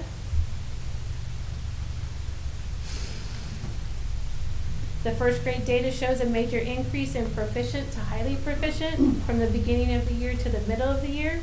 Teachers are reflecting and sharing practices that help to see this great growth. Here is kindergarten, and again, we have great growth in the area of math. We've created this in our PLC room. It's a data board based on what we learned in our Galileo scores. We knew it was clear that we had to have some sort of strong visual so we could watch how our kids are moving. So you'll look at the bottom, which is red, that's the minimally proficient. So we have the kids' names in the red, and then the yellow is partially, green is proficient, and then blue is highly. And then so after we do progress monitoring, the teachers come in and talk about it, and then they move the students if they've moved up or down, so that we can visually see how, if a red goes to the yellow or red goes to the green, or yellow to green and blue, so we can actually see and watch and track their progress. Here's our SIM model.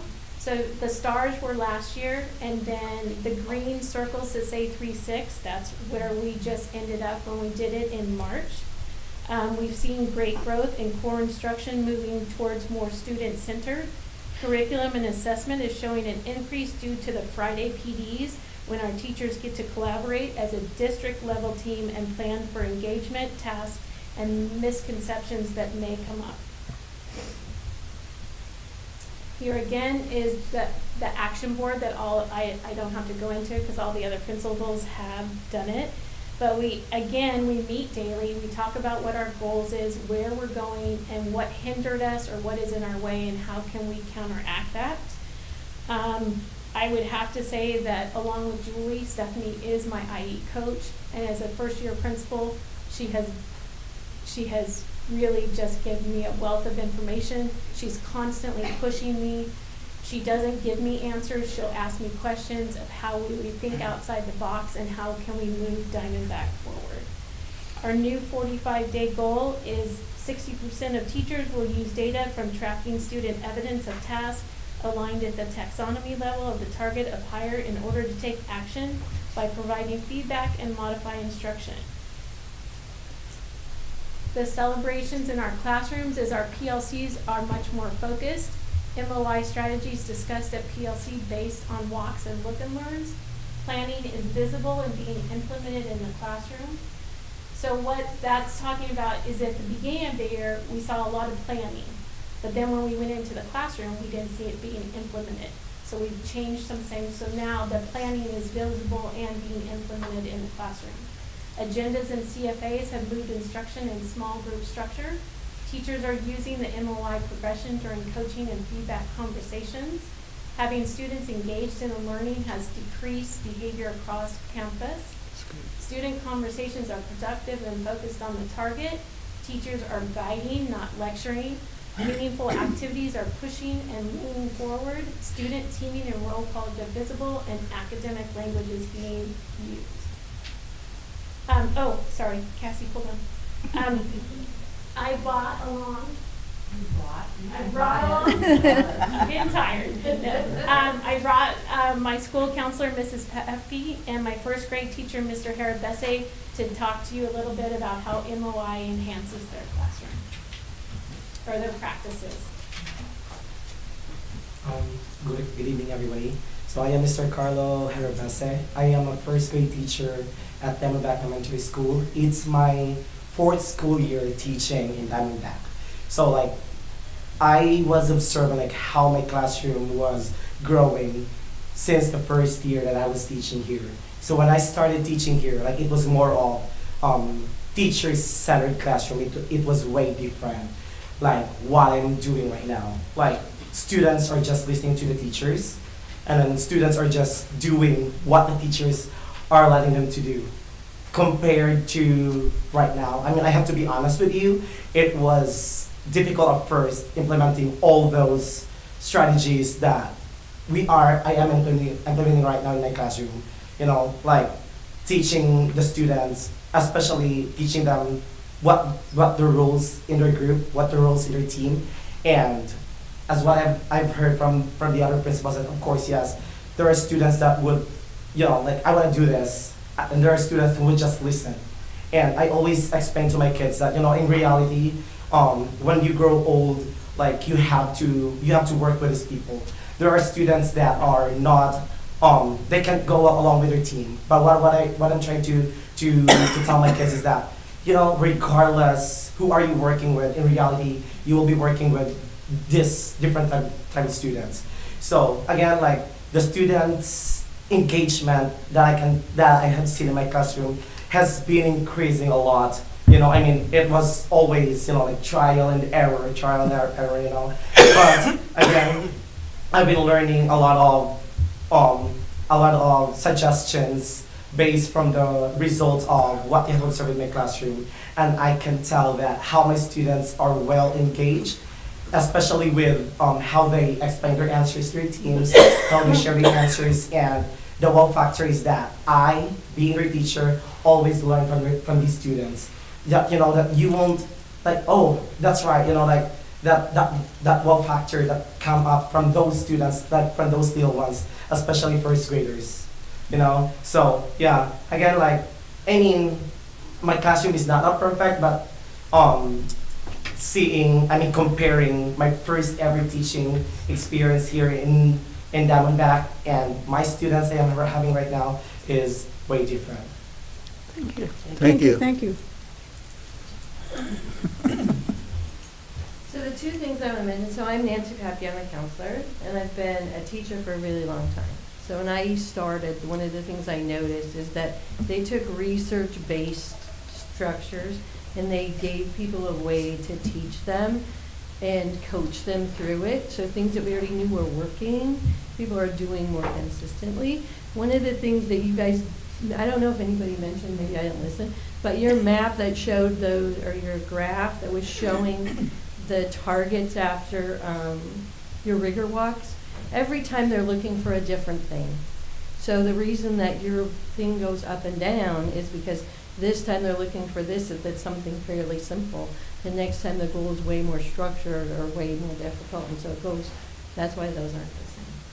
The main thing I want to mention to you, to Mr. Royce, sort of stole my thunder, because as a counselor, the programs of the way they teach kids to team are life skills.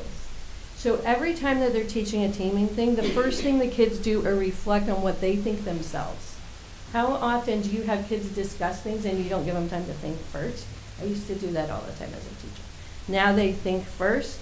A lot of times they record first what they're going to say. Then they each share. And then they all talk about what things they have in common, or they discuss them. So you're learning how to hear every person in your group.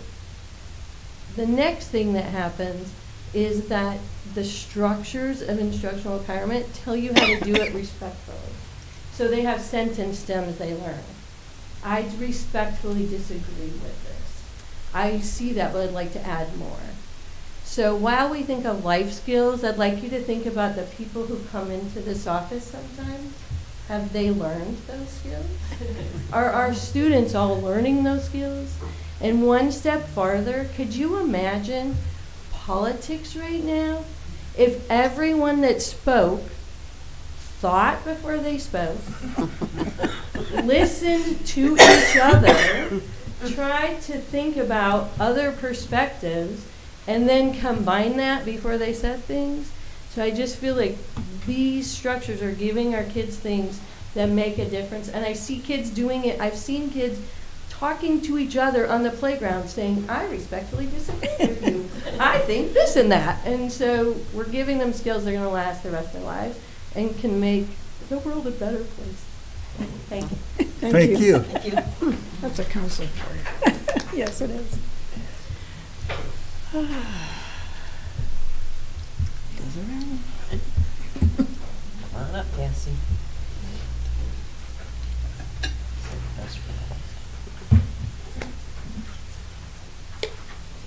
Hello.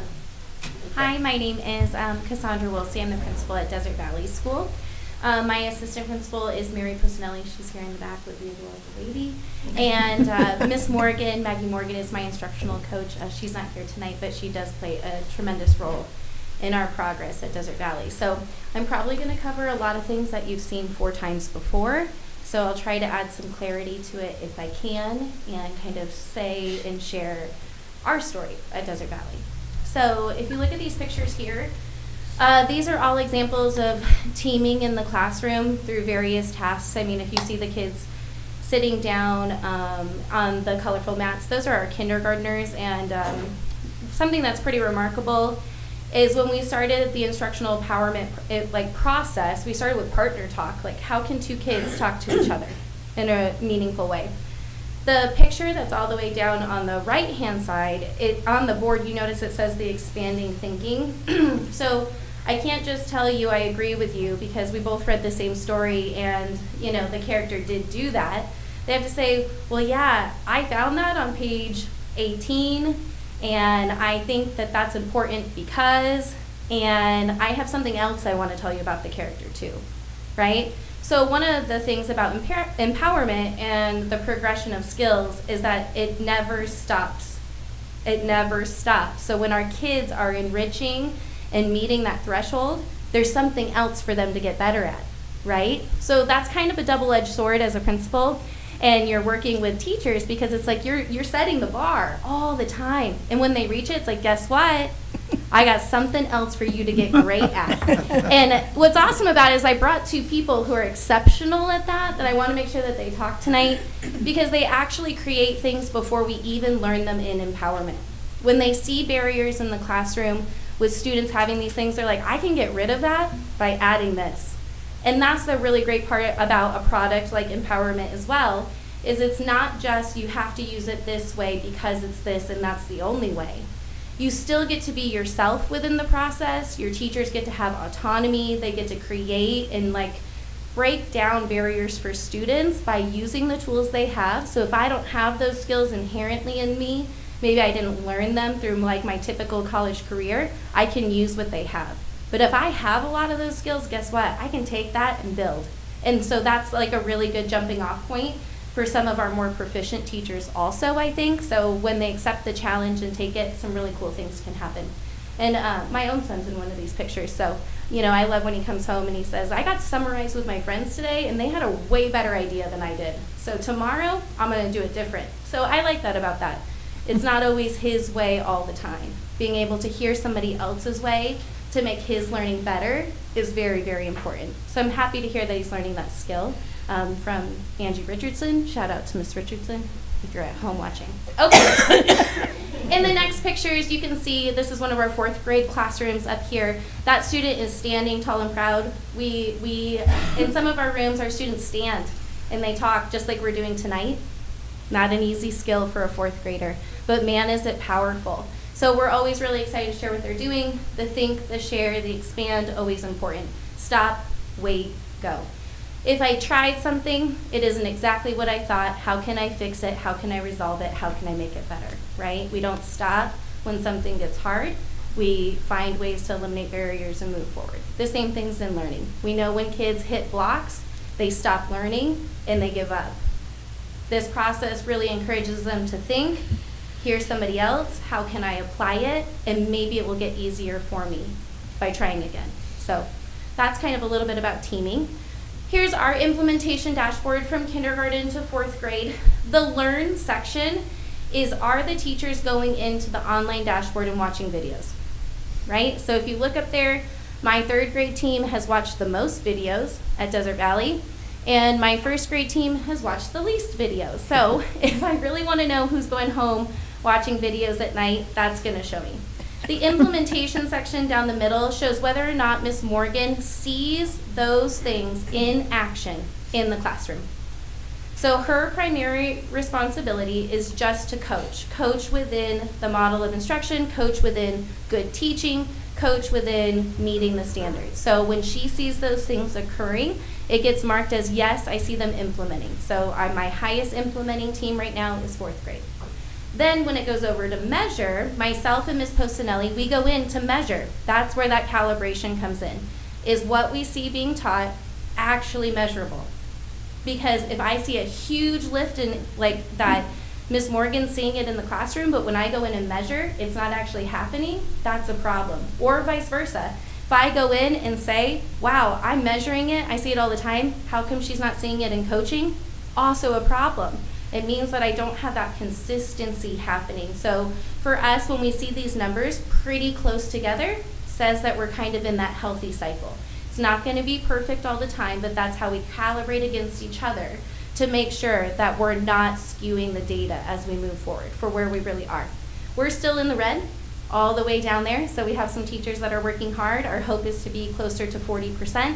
I think Heidi says it turns yellow around 40%, so we're getting closer. Our last rigor appraisal data is up here for you to take a look at. So the blue bar is rigor appraisal 1, which happens at the beginning of the school year. The orange bar is rigor appraisal 2, which was in the middle of the school year. And then really rigor appraisal 3 we just had a few weeks ago. So you can see in most of the categories, well, almost all the categories we grew for rigor appraisal 3. We saw a dip in 2. And really lifted to an exceptionally high number in 3. So our overall score is a 7.1, which we're really proud of. But I think our biggest things that we're proud of is that we're an 8.8 in conditions for learning and standards-based evidence. So the max on that is 12. So 18 months into that to be almost to a 9 is pretty good, in my opinion. And it's probably some of the most important for this early, like, stopping point in the implementation. Are the conditions of learning ready for students to learn? Can they go in? Can they participate? Can they access curriculum? Can they learn? Can they show us what they know? That's it. What does it feel like to be in the environment? We know if the environment's not good, learning's not good. So I always want that number to be very high. We hold a pretty high standard for expectations over there at Desert Valley for both teachers and classrooms, so we like to see that number fairly high. So that's really good for us. Between Rigor Walk 2 and Rigor Walk 3, we did a lot of work in making sure that everything we taught was aligned to the standards. So standards-based evidence, what that means is if I go into a classroom and I see a student doing a piece of work at a desk, it has to be aligned to the standard at the right level of learning. Has to be. If I go in and kids aren't actually doing anything, there's no evidence, that score is 0. Doesn't even get scored. So for it to be 8.8, it means that whether I go in science, reading, math, writing, whatever that is on those rigor appraisal days, if I go in the first 10 minutes, the second 10 minutes, the third 15 minutes, however that 60, 120 block is split up, students are doing something that shows evidence aligned to the standards, which tells me that in a full progression of a lesson, they're doing a lot of work, like they should be. And so that is a huge increase for us of 4 points. And tremendously proud of my staff for making all of that happen. That's those teachers making sure that kids are working specifically with, whether it be a task, a worksheet sometimes, that's going to get them closer to the standard. I am not really a leader who likes to try to get good at a lot of things at the same time, so I'll own that. I think it creates like a feeling like, oh gosh, one more thing, Miss Wilson, please don't give us one more thing. So we tried really hard in that evidence-based practice. We worked on it, we sold it, we micro-taught it, so that score reflects that hard work. So we'll be moving in to our next 40-day goal, which is really verifying to take learning within a lesson. As we're monitoring students, if they're learning what they should be doing, it's telling my teachers, well, this student doesn't have this content yet, I need to work with them this way. These students, they're doing okay, they're gonna go ahead and practice independently. Then I have these students who mastered this concept at the pretest, I'm gonna enrich them like this, right? Well, that's a big skill build for some teachers, so that's what we'll be working on moving forward. But overall, really good growth for us, so we're happy about that in the direction that we're moving. And then you can just see, I kind of just put the numbers of how much they grew in each area up there for you, but overall growth is 1.2. So happy with that. Here's our school instructional maturity model. So you can see our dots up there. We did not change our poster from last year to this year because our ILT, our instructional level team, is not only myself, Ms. Postinelli, Ms. Morgan, but we introduced 2 other people onto that team during that time who have a very different lens of the school than the ILT does. Okay, one of them is here, Ms. Elise. She is our special education team lead. If you know anything about Desert Valley, we have 7 special education classrooms, soon to be 8. So her vision of how we support students who require extra support in the classrooms is very important to me. So she sits in on this.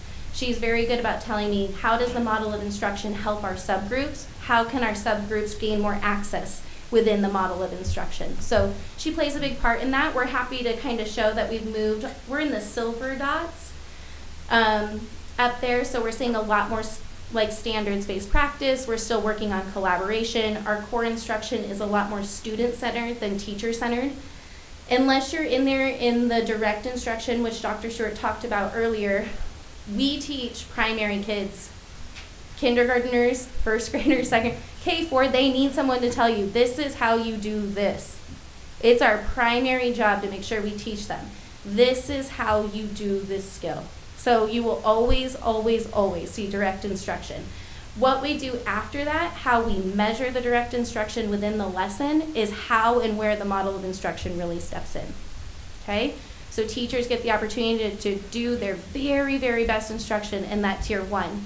If it works great, how do we enrich? If it works okay, what do we need to do in the moment? If it didn't hit the mark, how do we reteach and what do we work on? So That goes into that student center. Okay, so cohort data. I've had a lot of people before me have done their cohort data. I put mine up a little bit differently. I look at cohorts starting in 22, 23, when we first started benchmarking our second grade students. Over time, we traditionally see a dip between benchmark 1, benchmark 2. As teachers, as principals, as leaders in the school, it's always like an elusive thought of how does this benchmark score go down every year. And then when we get to the end of the year, we see things go a lot better. Some of the other principals talked about, well, the number that you have to be in order to stay proficient also grows. That benchmark is made up of questions and things that haven't been taught yet. Some of them are priority standards and some of them are not.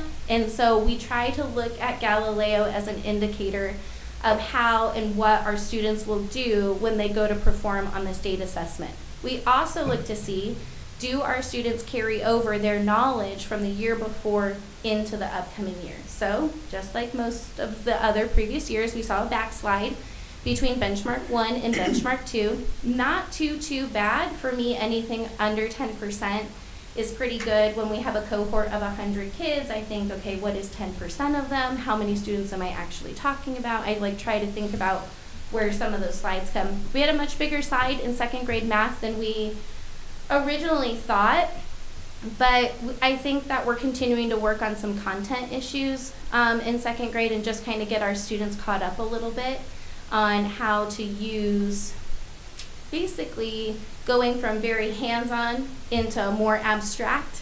You know, at the beginning of second grade, we still do a lot of hands-on. We're still drawing a lot of models. This test is very much abstract, just a lot of having to apply those processes. So we're hoping to see that score grow by benchmark, by the end of the year benchmark. Here's our cohort data for DIBELS, so you can see from benchmark beginning of the year 24-25 to middle of the year 24-25. Those pluses are just for this school year. So we saw a slide in third grade, and that's our composite score. So when we look at DIBELS in the grades K2, there can be anywhere between 5 to 7 indicators that go into this overall score. Things like segmenting words into sounds, how many letter sounds are in a word, decoding words, and then reading fluently. In our third and fourth grades, it's really about fluently reading, and they also take maze, which is like a comprehension-like test. So for us, we would like to see if we're keeping our students reading in the lower grades. And we always create a goal as a school surrounding DIBELS, because if we do our job really well in K2, it makes our third, fourth grade teacher's job a whole lot easier. We know when kids can't access text, comprehension's nearly impossible. So it makes that really difficult. And if we just leave it up to context clues, that's not really going to work either. So we really try to work on those reading foundations. Here's our action board in Sprint for this upcoming Sprint. So 60% of classrooms will have students and teachers documenting evidence through success criteria. Basically, success criteria for us is, if this is the target for the day, what are the layered skills throughout that I have to be able to do to be proficient in that day? Our goal is to not only communicate those layered skills as teachers to students, but then students to actually track their own progress within the daily learning to say, I was able to do that skill. This is the evidence of how I know. I was able to do this skill. This is the evidence of how I know. And so that success criteria becomes their success. So students aren't waiting for the teacher to say, hey, you got that right today. When people know what their goals are and how they get there along the way, they're more likely to reach them. So we do it for students too. And so if they know what they're supposed to complete and they do that, then they should hit that mastery on a daily basis. Right now, we have 3 teachers who are in 301, and then we have 12 teachers who are still working in 201, and I have 7 teachers who are working in 101. Some of them are first-year teachers, so that's what everybody was doing in year 1. So it's kind of normal to have teachers across the board. But the 2 teachers that I brought with me tonight are both in 301 and actively use success criteria. So they're really good examples of our next goal that we're going to be working on. We like to celebrate, and I made this slide, and then I realized I think they're talking about what kids are doing, but this is what we do for teachers. So we just like kind of call it, let's hit a home run before the end of the school year. We put our sprints up, and we really encourage our staff to try to hit each one of those. It's a fun way to make sure we're meeting our milestones and keep the work moving forward. But our biggest celebrations in the classrooms are that students are working in teams consistently and using success criteria to guide the conversations. So, you know, kids in the interviews that Heidi does that goes into like that overall effect, if you ask a majority of our 3rd and 4th graders, who's in charge of your learning? They say, I am. If you would have asked them 2 years ago, they would have said, she is. Right? And it's kind of the same. When, you know, someone comes home, like your own kid, and you're like, well, whose responsibility is that? And he's like, well, it's mine. You know, like, and he may have grew up thinking, it's yours. So it gives some accountability talk to our students to be more involved in their own learning. And that was really fun for us in this group of student interviews. You know, kids said that they were in charge of their learning. They were responsible for their learning. It's their teacher's responsibility to teach them new things and guide them through the process. But ultimately, what they put into the work is what they're going to get out. And those are 4th graders. So it's really exciting to start to hear some of that emerge without being prompted. So that's really good. Teachers are collaborating and designing tasks that are both rigorous and addressing the full extent of the standards. Our teams at Desert Valley are only required to collaborate in PLC once a week, but I am sure that you'll find them all together in their rooms together every single day of the week. They're heavily reliant on one another and their expertise, where I think, you know, a few years ago you might have come in and everybody's kind of frantically working or copying different things in different directions, whereas now it's very cohesive, it's very tight, it's very focused work. And it's measured every single day, and not even at the day level, it's measured within the lesson. They are now saying, I'm going to pose this question to the class. This is what I'm expecting them to say. Script it out. If I don't hear that, what am I going to do? How do I make it better? And they talk about that. What are we going to do? I don't want to spend 60 more minutes teaching something that they don't get in the first 15, right? And let them go and try to figure it out on their own. None of that's going to happen. And, you know, that's really why we think by solidifying that stronger Tier 1 instruction in this way, it should lower our need for so much intervention. We have too many kids leaving one grade level not proficient enough to access the next. So in order to do that, it takes time to build it backwards. Almost more time than it takes to build it the opposite way. So our hope is that we continue to see that build backwards a little bit. In our cohort data, where our kids are now is still percentages higher than where they were last year at that time. So even though they took a backslide from like 39 to 31, they were in the 20s last year at that time, you know, as 3rd graders. So we kind of see like it's not great, but it's still an overall improvement from the year before. Then students are setting goals, tracking them, and identifying their individual needs in order to continuously improve. This is probably one of my favorite things that we've done this year at Desert Valley is our 3rd and 4th grade students track and goal set for every benchmark they take.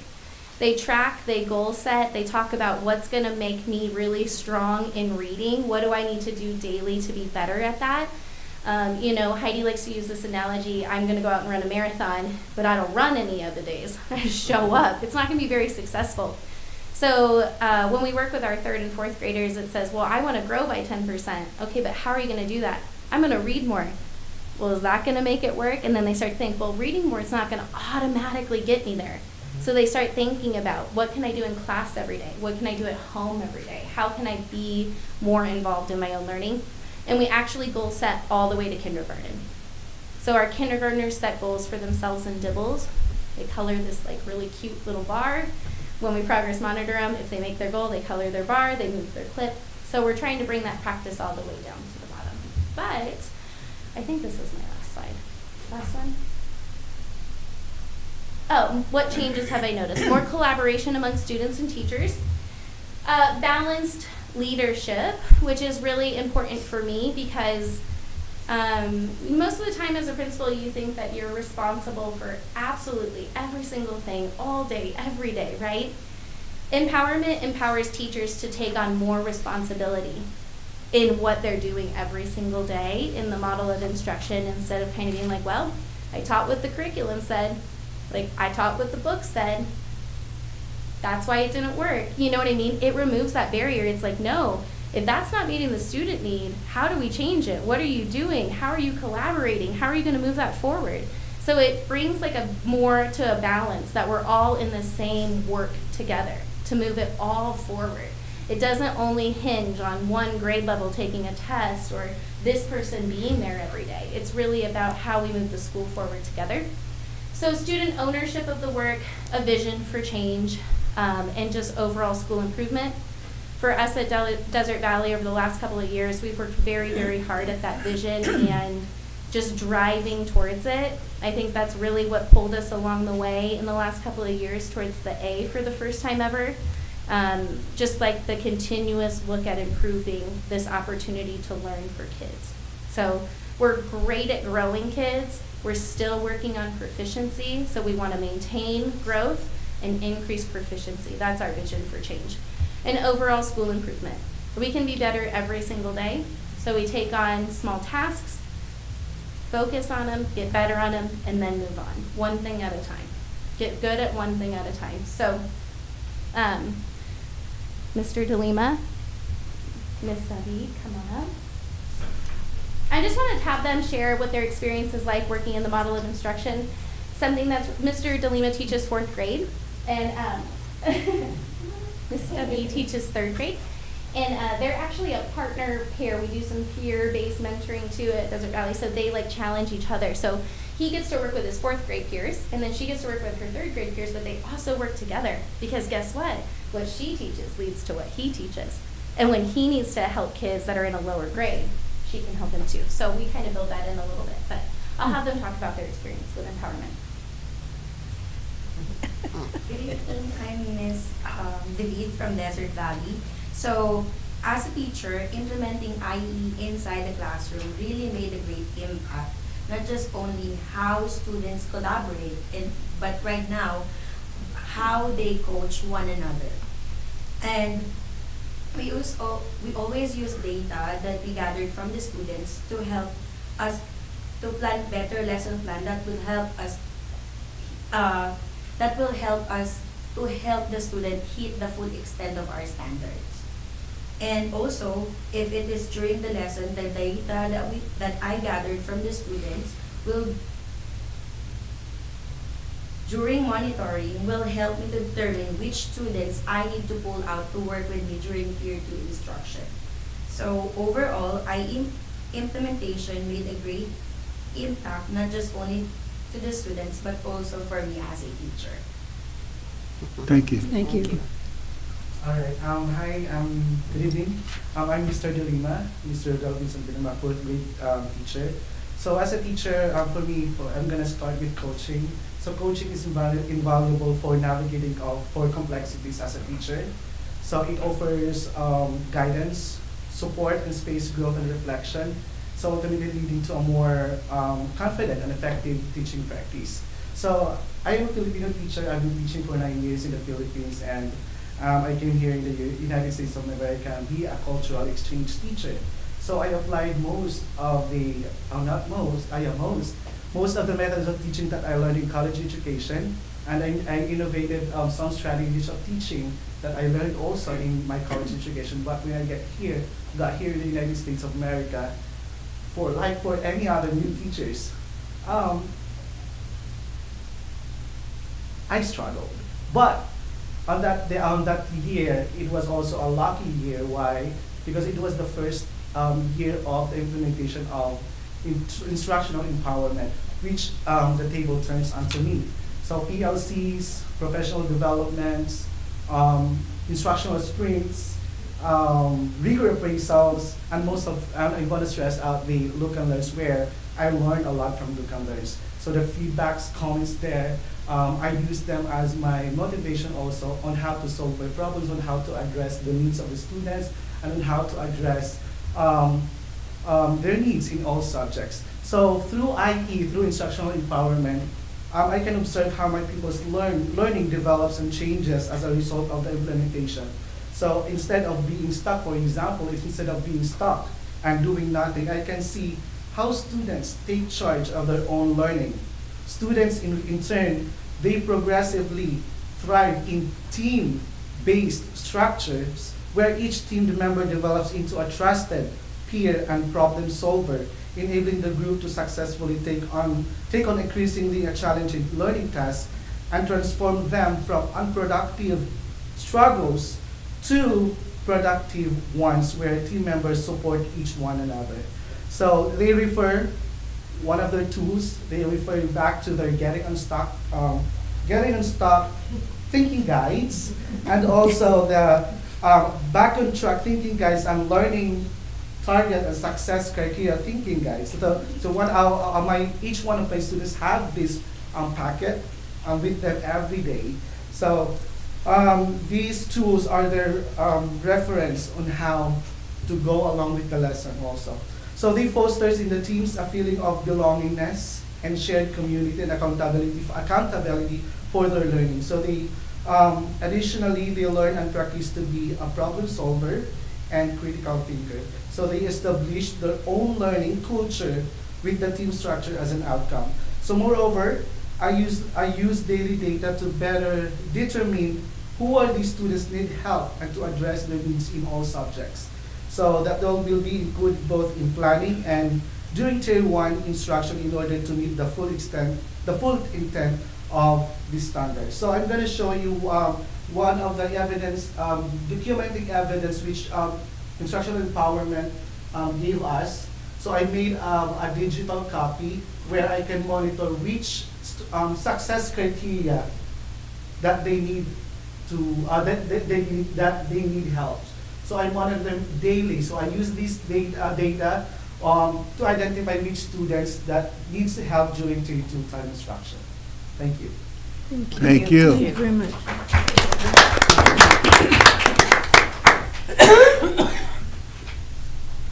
Any questions? Thank you, Kelsey. Yeah. Thank you, Thanks, all guys. of you. Thank you. It was Yes, wonderful. indeed. It was wonderful. Learned a whole bunch of stuff.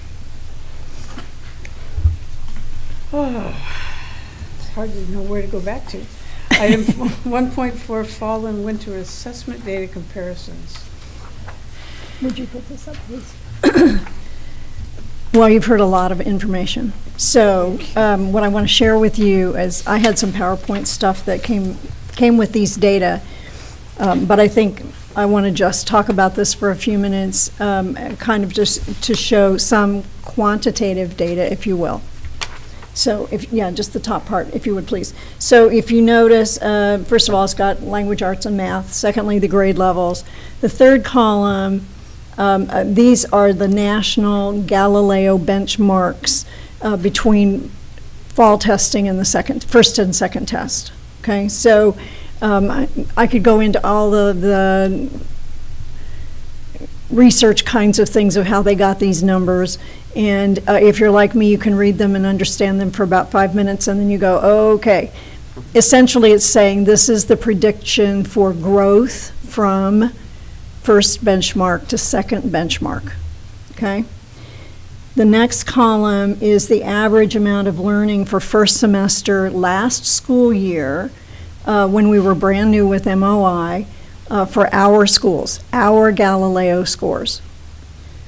So you can see in language arts, compared to the national expectations for growth during that between 1 and 2, it doesn't look good. Language arts does not look good. Everything was lower. In math, first grade, second grade, and third grade were a bit higher than the national expectations.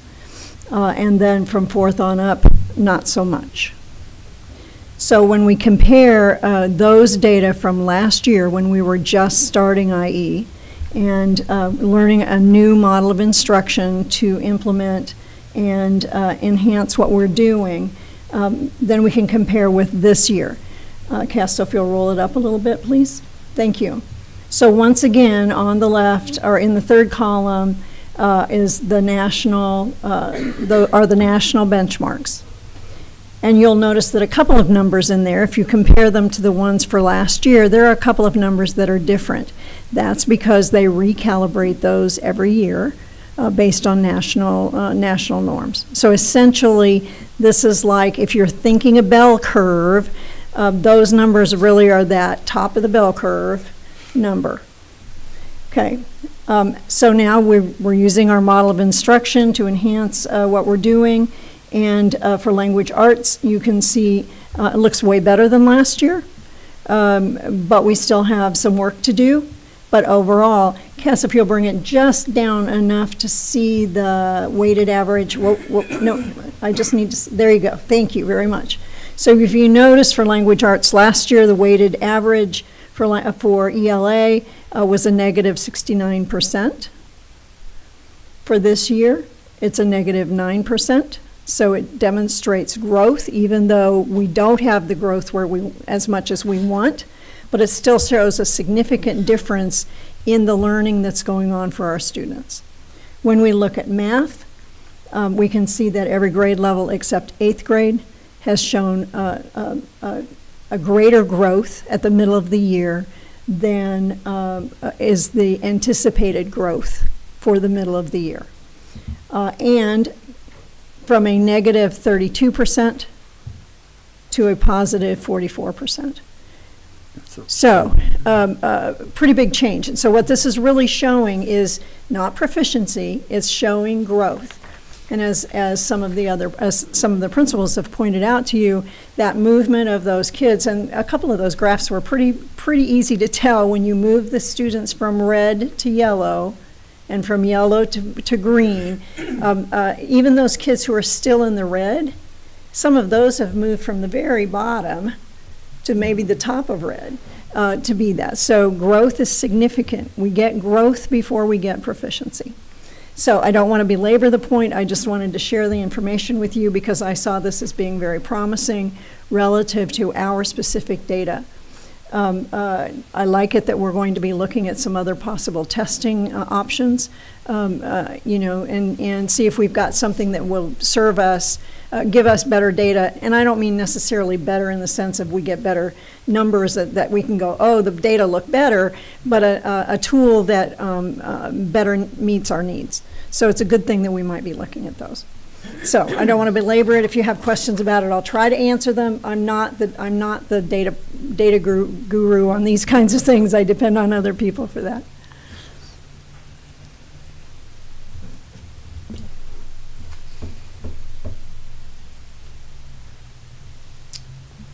Any questions?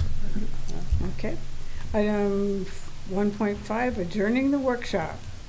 Do I have a motion to adjourn the workshop? Or do we have, first of all, do we have any discussion about what we saw, what we heard? I mean, these guys obviously did phenomenal work. They put together some nice numbers for us. I'm very, very happy with that. Thank you very much, every single one of you guys. Thank you. You need a pat on the back. It's really good. Thank you. Anybody else want to say something? Okay. Just, I'd like to say that I'm just thrilled to be allowed to be part of this, and I just commend all of you, and just thank you for doing what you do. You guys are awesome. So Yeah, my hat they goes are. off to all of They're you. very, very awesome. Thank you. And as a new member, I would just like to say that I really would love to come and see some of this in action.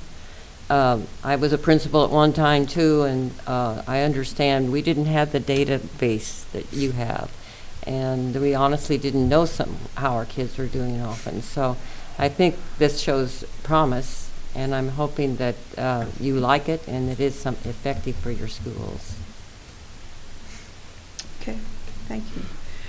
Item 1.5, adjourn the workshop. I need a motion to adjourn, please. I'll make a motion that we adjourn the workshop. I'll second the motion. All those in favor? I, Melinda Sobrowski. I, Charlene Diaz. I, Fred Rushton. I, Barbara Zerzicki. I, Judy Reed.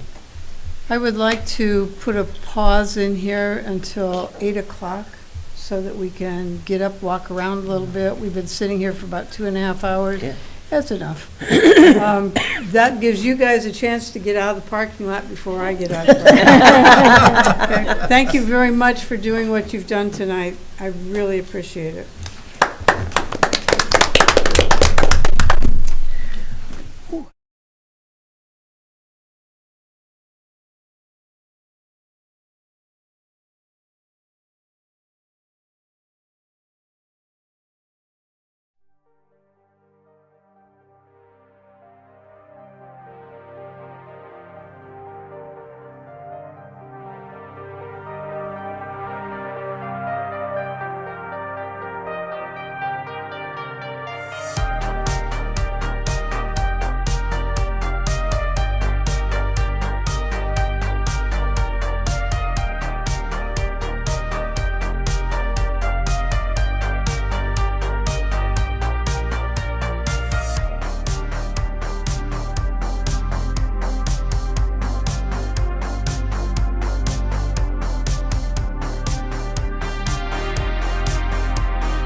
Okay, Is there a track? Ethan, ready?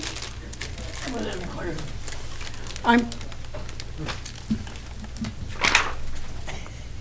I'm calling to order the regular meeting for Bullhead City School Board on Thursday, March 20th, 2025, at approximately 8:03 PM. I can't see the clock from here. Is that about right, Cassie? 8:03. Okay.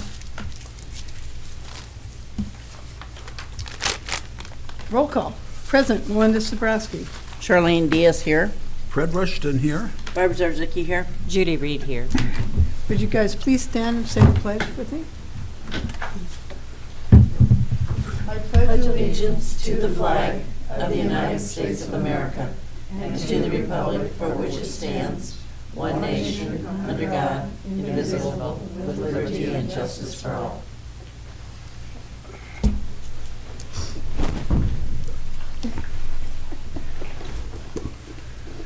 Citizens here present, print your name on the on the attendance sheet at the entrance, and I think everybody's done that.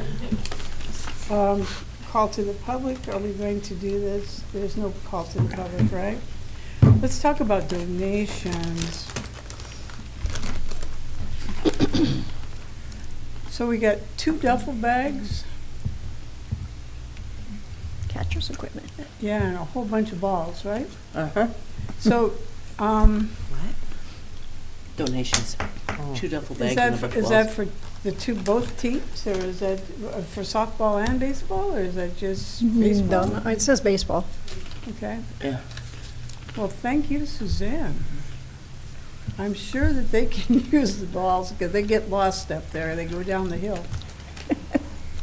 District office, you guys, we got something from the Eastern Star. They do this every year. They put together a little bag of school supplies that we hand out at kindergarten registration for the folks who come in April when we do the, kind of screen the kids and do the first registration for kindergarten. And I'm sure that this is not the only list out there. There are people who should be on this list who have just... Unfortunately, there usually are, yeah. So I just want to make a big thank you for everybody who donates to our schools. It's graciously given and graciously received. And I want to say that the Eastern Star gets some of their money from Monday Night Bunko at the Shrine. So you're saying that you actually pitched in some of the bucks? You bet I do. Every Monday night I help them. Item 2.7, adoption of the agenda. I need to have a motion to adopt the agenda as prescribed, as presented. I'll make a motion to adopt the agenda as presented. I'll second that motion. All those in favor? I, Melinda Sabrowski. I, Charlene Diaz. I, Fred Rushton. Hi, Barbara Zarzicki. I, Judy Reed. Item 2.8, superintendent's reports. You gave us one that I haven't seen for a while. I know it's on here, but I don't think that we have seen it for a while. This facilities one? Yeah, well, here's what happened. This is kind of impressive. Yeah, okay, so a couple of, I'll own things here because I'm looking at it and realized, I will tell you, I did the financial reports. I did the facilities reports. I didn't open board docs and drag those files over to you. So they're not, that's why they're not there. And I didn't realize until just this minute that I don't have the financial stuff there for you. But I'm going to give you good news about finances anyway. Okay. But this one, I wanted you to see because I try to have you see it every month that that we're making headway. We make headway on our reports. The other thing I want to say to you is the new restrooms next door in the 200 suite are done. They're not fancy, but I will tell you they're very nice. And so, sometime when you're visiting, if you're interested in seeing a restroom that looks like it should look and functions like it should function, you might want to stop next door. You mean it's not a 5-star over there? It isn't, but I will tell you that if you recall what they were like before, Yeah. you will distinctly know the difference. All right. And then the other another update is that we accepted a bid for the landscaping for the den, and that's supposed to start in the next couple of weeks. And then we can start. Then we can maybe do a ribbon cutting and start seeing if there are people who need our housing. So that one is moving, and our contract with GCON, everything's done, and so we can move along. Did we learn a lesson from? Oh, we learned a number of lessons that I won't go into at this point. I'm sorry. Go ahead. Okay, and then I had a meeting this week with David Heath and Angie Johnson, who is the director for Public Works, and to talk about what I now call, I don't know what it's going to end up being called, but I now call it the BCMS Park. Yeah. Which is our football field, that big empty lot in between, and then the baseball and the softball field, because they have preliminary drawings and are starting work over there. The big open area between the football field and where the other fields are will be parking. According to her drawing, there's going to be a heck of a lot of parking in there, which is fine. They will create an entrance from Highland that is right across from the entrance to Boys and Girls Club.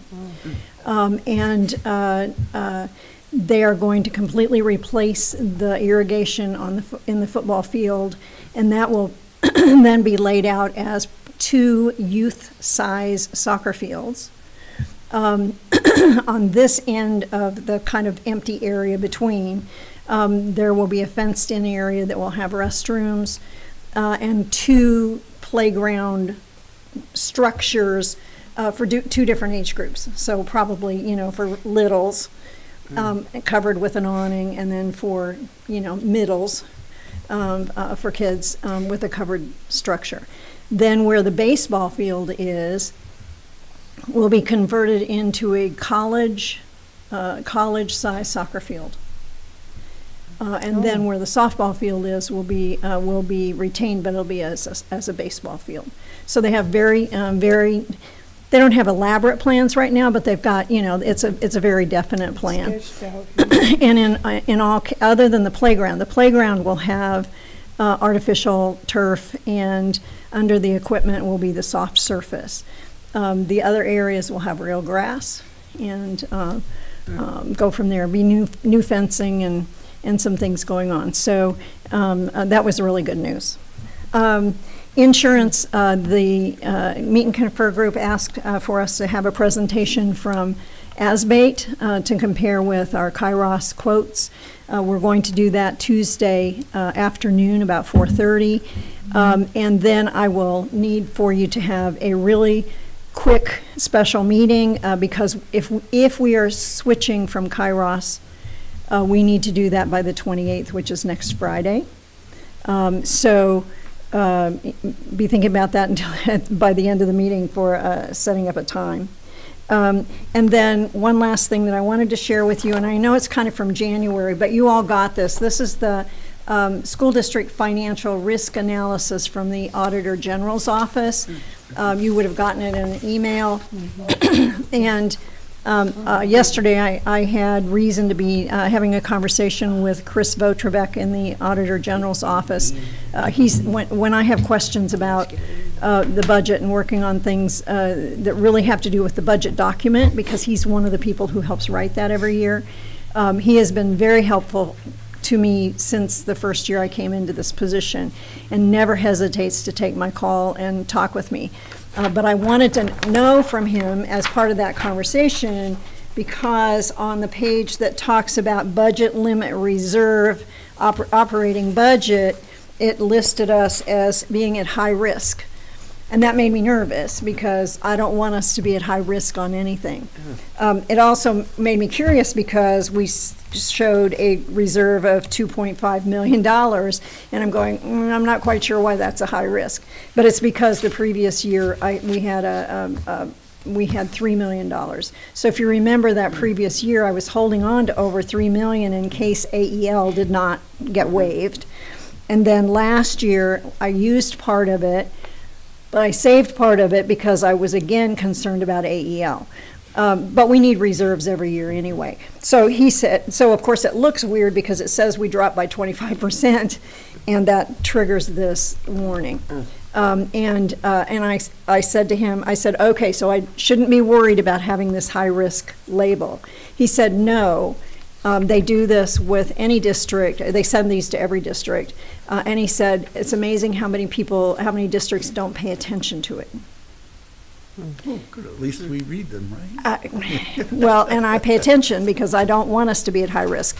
And he said, so it's not like a gotcha or any of those kinds of things. So that made me feel a little better about it, because I've been stewing about this a little bit since we got this report in January. So I wanted you to know it's not that, and everything else on here looks good. So that was reassuring. But it also, the way he said that, not every school pays attention to that, kind of led me to think, maybe that is part of the problem with a couple of other districts. Yeah, where some money's gone. So, he didn't say anything. He didn't say that. It was my interpretation of Reading between what he the didn't lines. say. Reading between the lines. So, if you have questions about any of the other reports, I'll try to answer. I know the 100-day is not as important, because like you told us last time. I remember that, the 100-day, but how did we come out on the 100th day? I can't remember. We're at 2181. I think the next one had the comparison dates, or comparison ones. Yeah. I mean, it's down a bit, but it's not drastic. Okay. Okay? All right. Thank you. Any questions for Dr. Stewart? All right. Item 2.9, board member updates. Again, here I go, getting on my horse, including me. I think that we should at least try and visit one school between now and not the next board meeting, since we have a special one going, but the next regular board meeting, see if we can do that. And talk to some of the people that talked to us tonight and tell them how good they were. Yeah. Just one school, okay? Got it. All right. Call ahead, please, and schedule, because state testing starts on Monday. Yeah. So Oh, next then week. maybe it's not a good idea. No, I think you can arrange it with them. Just call in advance. It will be science next week, so that's 5th and 8th grade. So you'd be safe to go to any of the elementaries next week. Okay. I get Desert Valley. I did get to. I'm just kidding you. I did get to go and read to the little kiddos at Coyote Canyon and Sunrise. Thank you very much for letting me do that. That was fun. It is fun, isn't it? It is. Did It they is make you fun. sit on the floor? No, I actually got to sit on one of the little tiny chairs. You might as well get on the floor. Cassie made me sit on the floor with a bunch of kindergartens. Did she? Yeah, that was fun getting up. And Fred's picture was in the paper, too. I know so, he was. yeah. I know he was. Yeah. I'm glad to see You know, I learned Thank you, something Fred. about being mature is that you don't sit on the floor without having a plan on how to get up. Yeah. Well, I had two little kindergarten kids come over and say, "Can we help you up?" I said, "No, no, I'll squash you." But anyway, Barb, you said you were going in June, right? To the Yeah. leadership thing? Maybe you can talk the lady into sitting, who's sitting there next to you. Next to me to go up to with me. Flagstaff for the Yeah. ASBA leadership one. It was early, wasn't it? June 5th through the 7th. 25th of next month, right, is Actually, you'd have to leave on the Something. 4th. The- a Isn't the- one-day thing in Flagstaff? Yeah, No, April 25th. 2 days, April isn't it? Is it It's a Flagstaff or Friday. Kingman? No, Three it's days. It's Flagstaff, okay. Yeah. New board members is the I'm trying to 5th, remember the what it 6th, the is. 7th, everybody. Okay. Oh, I my can go gosh, with I it. think it has the word inclusion in It's it. I was going to go to my graduation, but that's mid-month. There you The end go. of the month. No, at the mid-month. So I asked to go the 25th on Friday, and I don't know whether I get a hotel room or not, but it's on respect, affirmation and inclusion. Yeah. And it's an all-day thing. No, it starts at 1, doesn't it? No, it starts at 9. It goes to Oh, 1. Where's Nine. that? Okay, So Flagstaff. we'd have to get up there Thursday night in order to be able to Yeah. go, because getting up at 5 o'clock. Like Fred says, when you get older, you have to kind of plan, Yeah. and getting up early in the morning is not working. Anything else that anybody's doing? But I'd be glad to have somebody go with me. I'll go up. Okay. Anything else? Mm. Okay, so let's try and visit at least one school between now and a month, but call ahead. The consent agenda. Number 3. We need to, yeah. Approve it.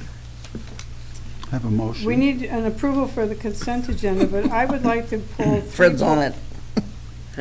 I would like to pull 3.10 first and talk about that as a separate item. Well, which one? Which one? 3.10.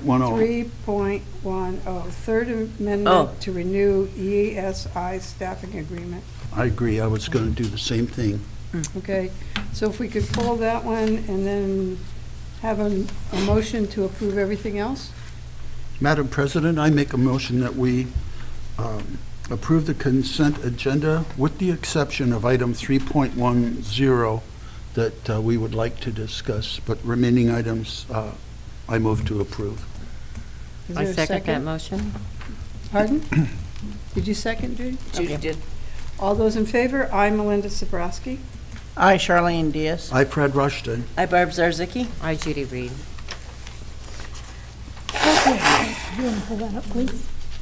We heard.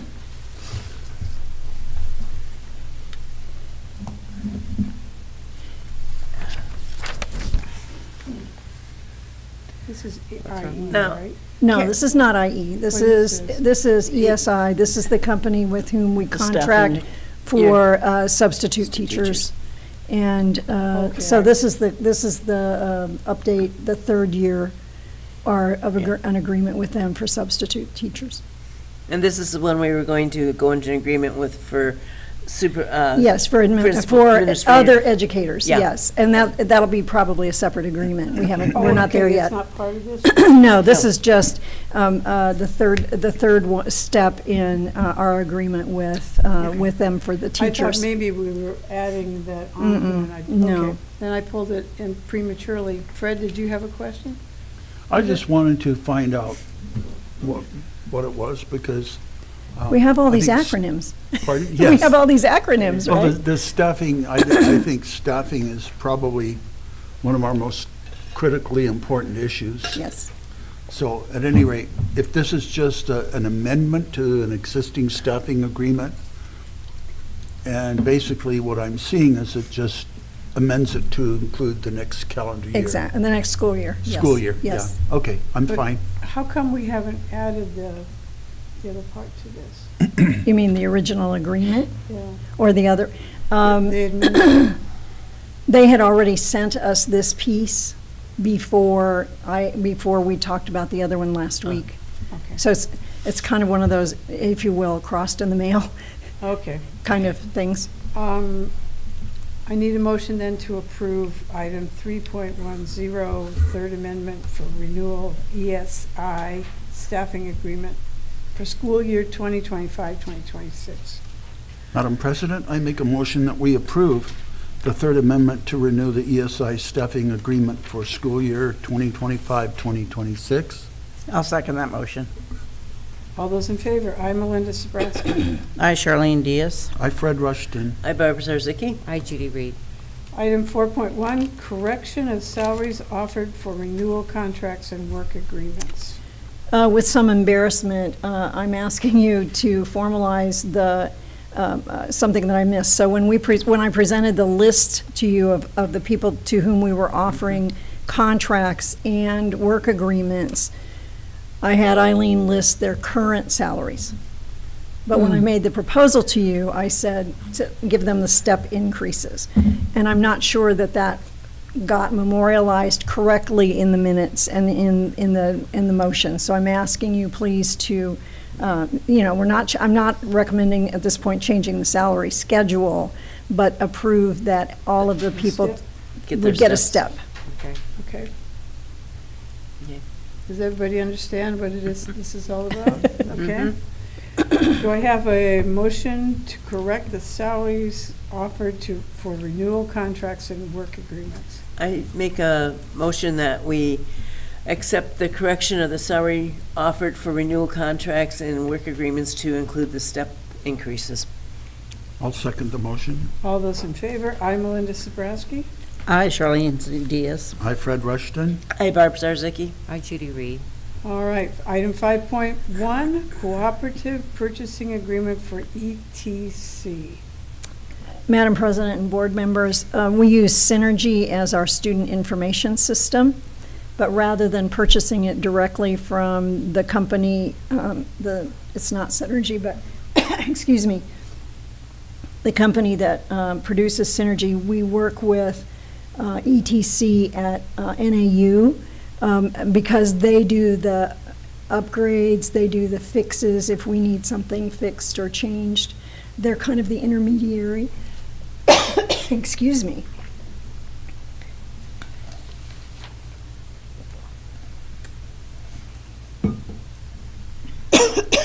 Can we see the document, please, Cass? There you go. Us And blind we've guys worked with them appreciate- for a number of years relative to using that product. Yeah. It probably does save us money because every time we would need something changed or updated or corrected, if you will, for Synergy, if we worked with the home company, if you will, we'd have to pay every single time for those changes. This is an annual agreement, so we have one fee. Okay. So it's a renewal. We're actually agreeing for a 5-year renewal. That's this agreement. So we've been doing this on a 5-year basis. And what is the fee actually? Oh, my gosh. Dollars and cents? Payment? Right there. $500? I do not, no. Right? I do not remember offhand. It's right there. Right there. Oh, it's right there? 500. Oh, there you go, $500, okay. Is that $500 or annual? The annual Yeah. minutes, $500 Yeah, a year? it's, So that gets paid regardless of the quantity of the services that we use? well, we still pay to use Synergy. We're Right. paying the $500 here for ETC to take care of the issues that we might have Yeah. when we're working with the program. And how much do we pay Synergy? Is that known? I'm going to give you a ballpark figure. Yeah. I think it's in the range of 30,000. It's in that range, somewhere around 30,000. So then ETC is going to maintain? Well, so so if ADE decides that we need to get X information from families that we've not had in the registration process in the past, So we need that added to the program. ETC is the one who goes in, their software writers go in, and or if they don't do it directly, then they work with the Synergy people to get that piece put in.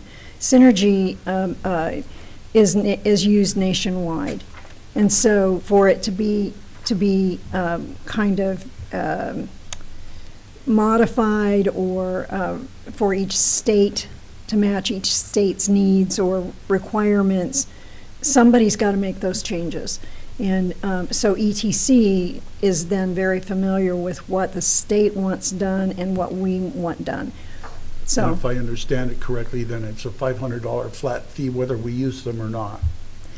yeah, but we do use them. Oh, yeah, but it's just, yeah. Yeah, it is. I get it. Yes, exactly. It's a flat fee. Yep. It's a flat We fee. could use them 5 problem. times or 105 times and Right. still Yeah, be yeah. $500. Sounds And the good to other me. thing is that sometimes when the state does, when the ADE does make changes, they notify, because so many people use ETC, so many districts use it, sometimes the state will let them know before they even let us know that there needs to be a change so that they can get on it. Perfect, thank Yeah, you. yeah. Thank you. It's another good partnership.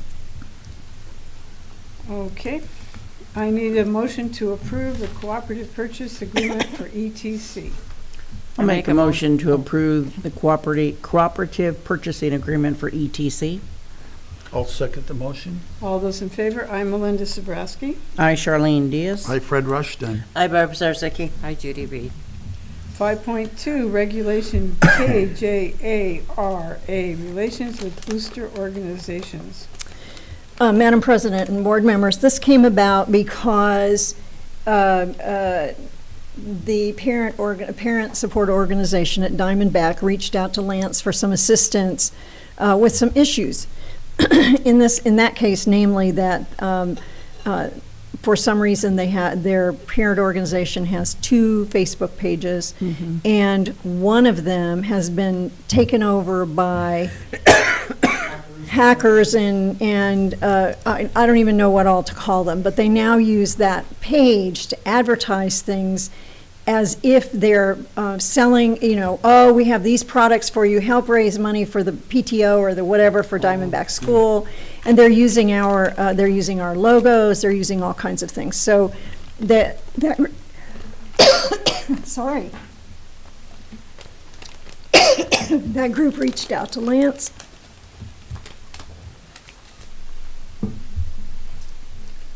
For some assistance in how can we get that shut down. But it also pointed out that our parent groups kind of struggle from time to time. Sometimes they're strong and then people leave or change and whatever. But there has also been some real inconsistency in how they've been operating and those kinds of things. So I did a little search of the ASBA policies and regulations and found a couple of districts that had the regulations and had some pretty specific things that I think would be helpful to a group of people who might want to have a booster or a parent organization. Don't we need one of these because of all those kids going to? I think so. I think so. This is probably We have a a good policy, proactive but we thing. didn't have a regulation, and as I was looking at the samples, I thought, on the surface, it looks like we're trying to regulate them. Well, kind of, sort of. We should. Because we need to protect ourselves as a district. But on the other hand, it's going to protect them. Yeah. And it also gives them some real structure on how to set up their organization and how to make sure that, that the individuals who are part of that organization protect themselves. So I ended up with these 2 regulations and 2 exhibits. And so if you'll just approve or not approve, but if you approve all 4 of them, then I have another item that kind of talks about where we go next. Oh, thanks. I could sneak in there and get a cough drop too. Thank you. I got one of those if you. I need a motion to approve Regulation KJARA, Relations with Booster Organizations. I make a motion that we adopt the regulation KJARA, Relations with Booster Organizations. I'll second the motion. All those in favor? I, Melinda Sobrowski. I, Charlene Diaz. Hi, Fred Rushton. Hi, Barbara Zarzicki. Hi, Judy And Reed. the next one, 5.3, just goes with it, right? It does, yes. Can we just skip to I need a motion to approve regulation KJARB, relations with booster organization. I'll make a motion to approve regulation KJA-RB, relations with booster organizations. I'll second the motion. All those in favor? I, Melinda Sobrowski. I, Charlene Diaz. I, Fred Rushton. Hi, Barbara Zarzicki. Hi, Judy Reed. I need a motion to approve the exhibit KJAEA, relations with booster organizations. Point of information, Madam President. Mhm. Is the exhibit much the same as, oh, no, I'm sorry, these are different. Yeah. And why are these exhibits instead of, Because they're forms. got it? No, okay, Usually an exhibit is a form or some kind of a form. got it, understand, thank you. Mm-hmm. Madam President, I make a motion then that we approve exhibit KJA-EA, relations with booster organizations. I'll second that motion. All those in favor? I, Melinda Sobrowski. I, Charlene Diaz. I, Fred Rushton. Hi, Barbara Zarzicki. Hi, Judy Reed.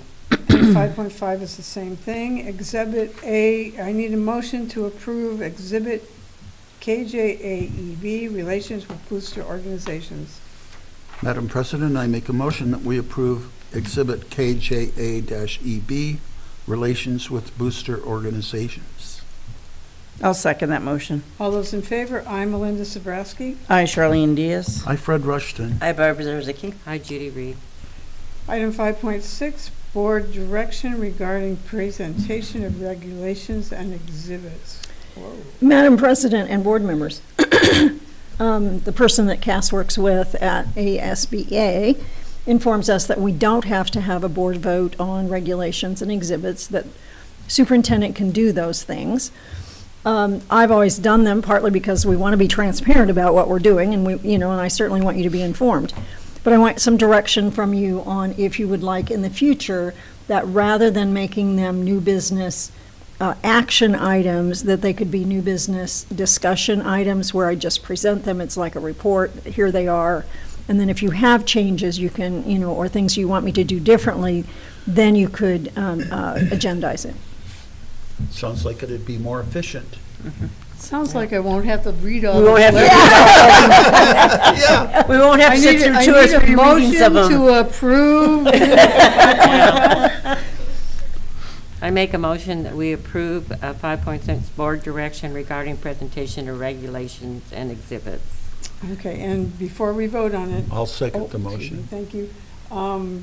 You'll be presenting these as discussion items, and then we'll discuss them. Yeah, and there'll be decide whether discussion. we're gonna And if you don't want any changes, then we just move on. You don't have to do anything else. Okay. And I think in that case, like when I have a cluster of these, a group of these that all go together, I can make them in one item. I can say, perfect. here's the item, here are the recommended regulations and/or exhibits relative to a specific policy.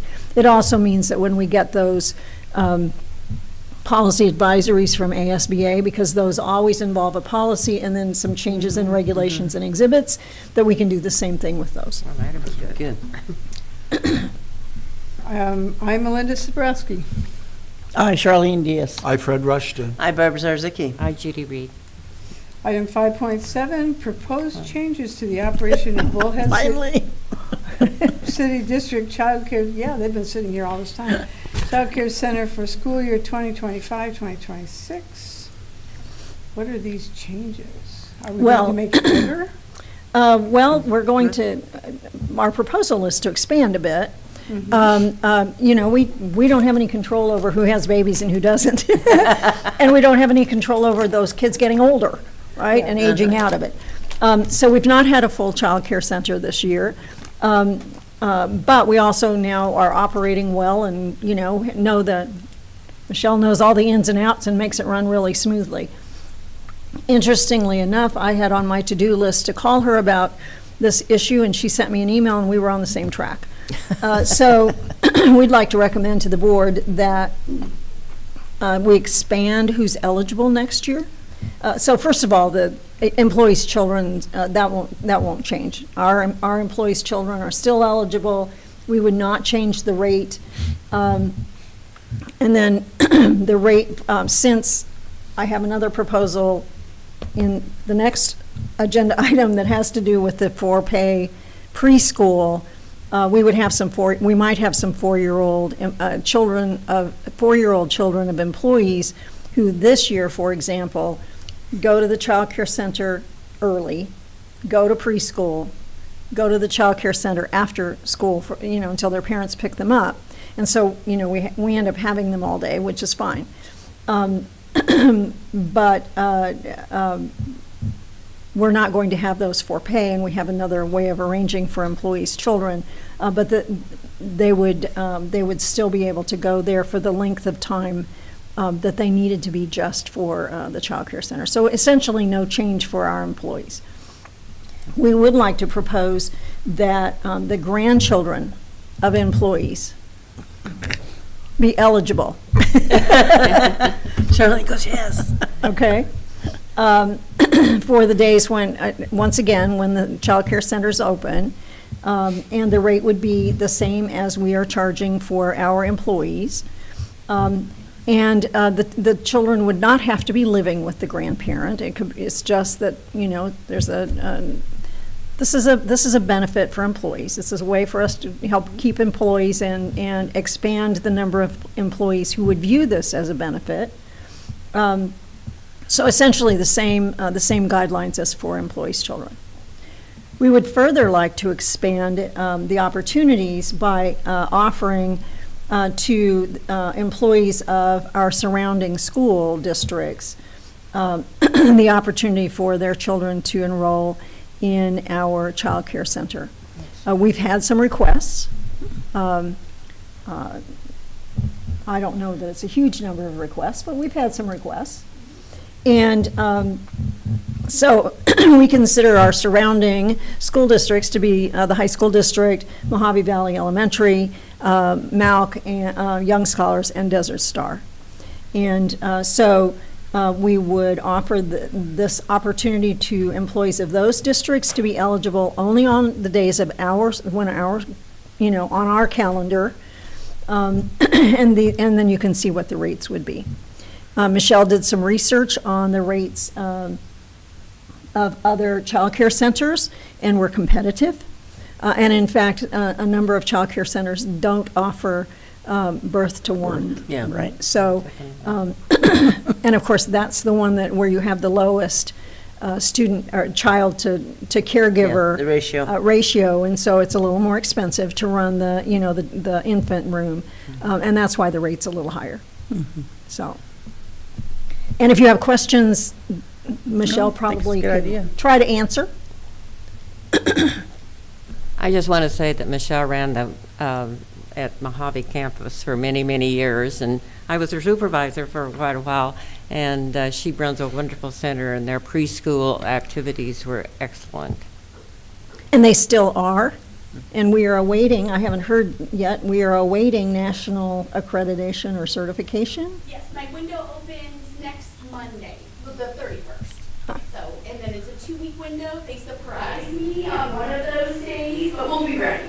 We were ready in January when we applied, so I'm confident it'll be good news. Awesome. Thank you. So our kids will come first, right? Absolutely. And then the grandkids, and then any of the other schools in that sort of pecking order. Okay. We're just hoping to be able to, if there's a need out there, we're just hoping to be able to meet that need, because we know that, there's people who need quality child care to be able to go to work, and especially in the infant and toddler rooms, that's where we see the greatest demand or need. But then if we have these vacant spots that we could fill, that would also help us generate another revenue source. So we think it'll be twofold. Mm-hmm. And I don't know whether you can answer this or not, but we have children of employees. How about high school girls who don't have a place to put their child while they go to school? Well, I'm thinking they can put theirs at Tiny T-Birds. Okay. Yeah. Well, They still have their program. They do. Okay. Is it big enough to handle that kind of stuff? Yeah, Okay. it's large. I mean, they can accommodate almost 70 children. Okay. All right. I was just thinking that would be the next step. you know, Absolutely. To help the community out a little bit. Those women who probably don't have the resources to use the regular daycare. Thank you. Any questions? Yes? No. Thank you very much for everything you're doing. And if you want to visit a fun place, sometime go visit the Child Care Center. It is great fun. Okay, I need a motion for the proposed, Yes, and preschool as well. Oh, yeah. Or Life Academy, I mean, there's multiple. Oh, yeah. 3 in 1. there you go, there you go. We could just Yeah, we take could care of this, right? Get everything done when visit. We are the sixth school. Yeah. I need a motion for the proposed changes to the operation of Bullhead City School District's Child Care Center for next year, please. Madam President, I make a motion that we adopt the proposed changes to the operations of the Bullhead City School District Child Care Center for school year 2025-2026. I'll second that motion. All those in favor? I'm Melinda Sabrowski. I, Charlene Diaz. I, Fred Rushton. I, Barb Zerzicki. And I, Judy Reed. Item 5.8, budget recommendations, revisions for school year 26, and proposals for school, fiscal, Oh. I guess these are fiscal years. I see a typo there. Yeah, I I do have fiscal too. year 26 and fiscal year It should be 26, sorry. fiscal year 25 and fiscal 26. year- proposals for Yes. fiscal year 2026. And my apologies for that. I will tell you that the flipping back and forth in my head between 25 and 26, and when I'm working all day in fiscal year 26 mindset, it's why on that one document that I had something circled that Cassie had corrected, but I kept looking for 26 anyway. Okay. Okay, I'm going to tell you right up front that some things have already changed in this. So in terms of you approving this document, I would expect you to consider it as is. But I want to tell you some things that that I anticipate changing already between now and whatever, and I would bring those back to you. So first of all, recommended revisions for, I've got it right here, fiscal year 25, maintenance and operations in UCO. I did rework the budget with those new numbers that we all saw in the new BSA 55-1 that I sent to you. That has added $500,000 back into our budget for the current year. I did a happy dance.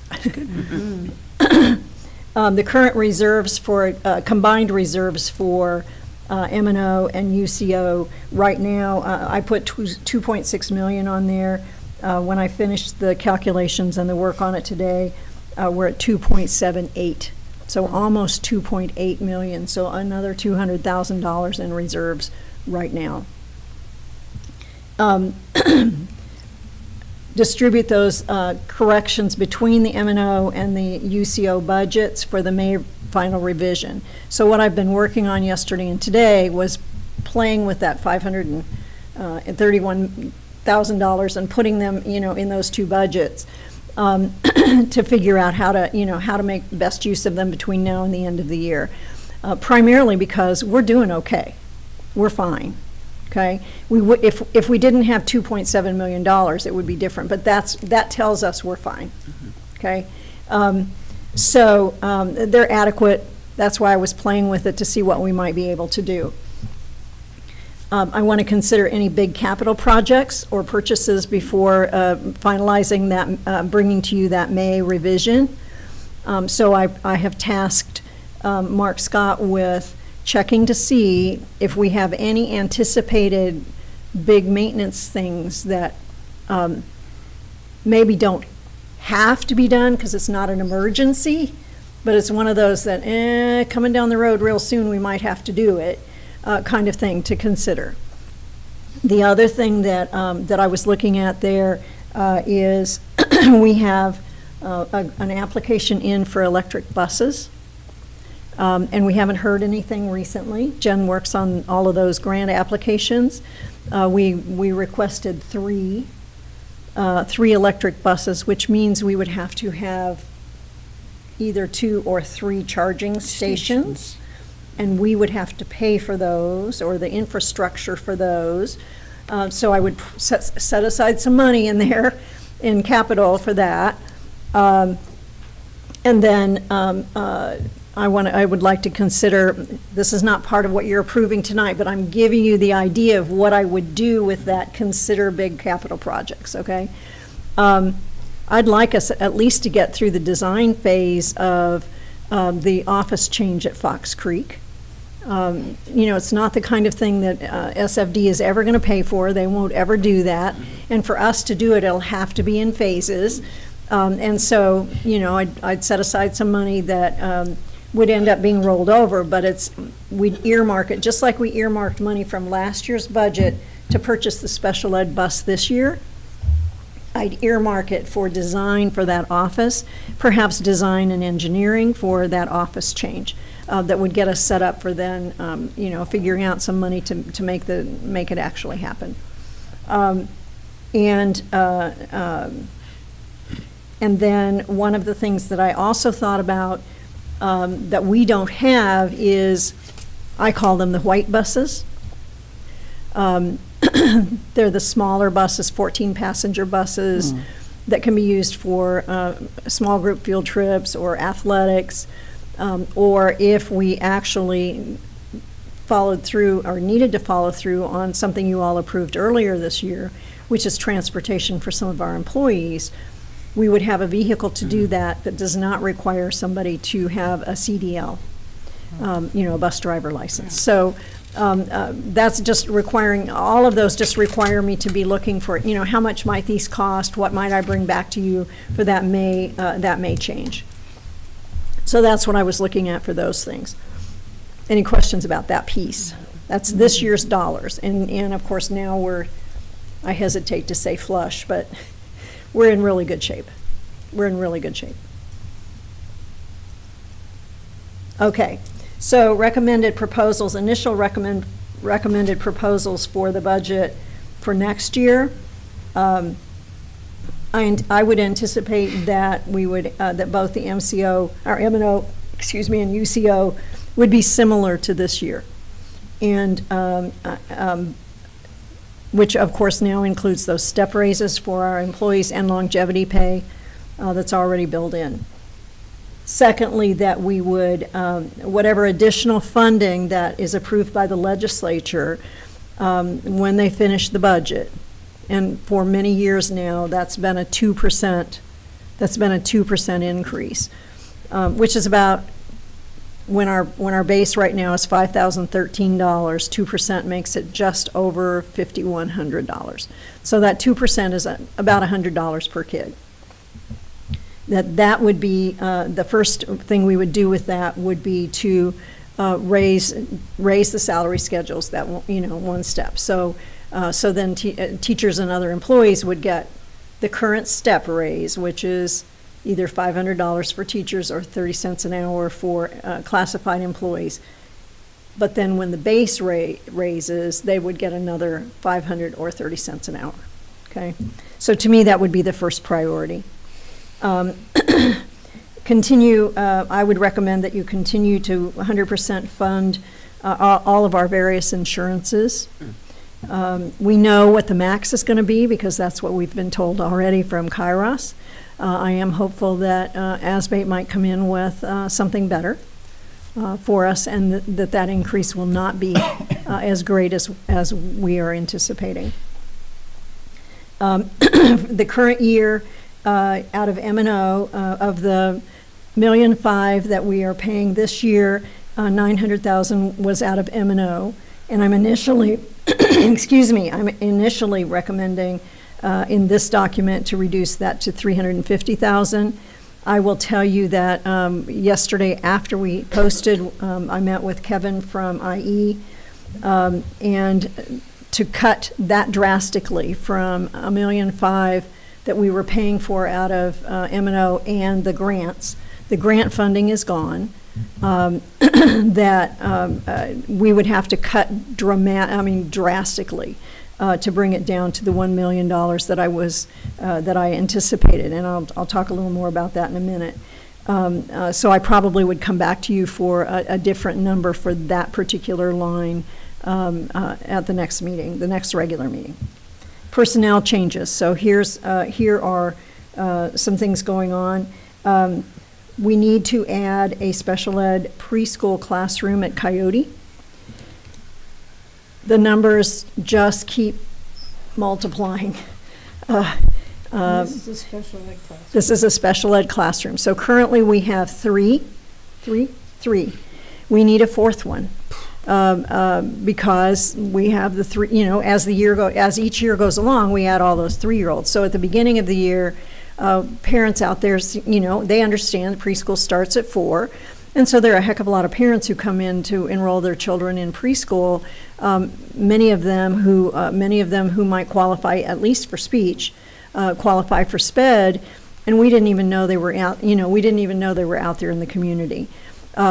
We can anticipate those kids that are coming through DDD, but we can't anticipate all of those others. And right now, we could use the 4th classroom. Fortunately, many of the kids are speech, and we have another way to manage those for this year, but we need to add that classroom. The flip side of that is the 2 for-pay preschool classrooms that we operated this year were not full and did not support themselves. And so I am recommending that we drop those, that we do not have any for-pay preschool classrooms. So that means, and that was paid out of the auxiliary operations budget. So that's a totally separate budget. It needs to be it's a cash budget, so it has to zero out at the end of the year, okay? So that means that we would have 1 teacher less there, 1 parapro less there. The other parapro, because we had 2 rooms, we would reassign to the preschool classroom at Coyote that is paid for out of Title I. That classroom has not had a para this year. So, and that does restrict the number of students we can put. And you have to have a certain number of adults per student, adults per students. And so we've had slightly fewer students in that classroom this year because we didn't have a para. So essentially, the negative teacher position moves over to be a SPED position, and it will be paid for out of the SPED budget, SPED part of M&O budget. And then that parapro that we're keeping, that position that we're keeping, I would pay for out of M&O. Other teacher positions, we would reassign 1 position from Sunrise, 2nd grade, to Desert Valley back to add that additional SPED classroom at Desert Valley. And that's happening because we have so many preschoolers who continue to need SPED when they go, and they need the kind of service. The bubble is moving. The bubble is moving.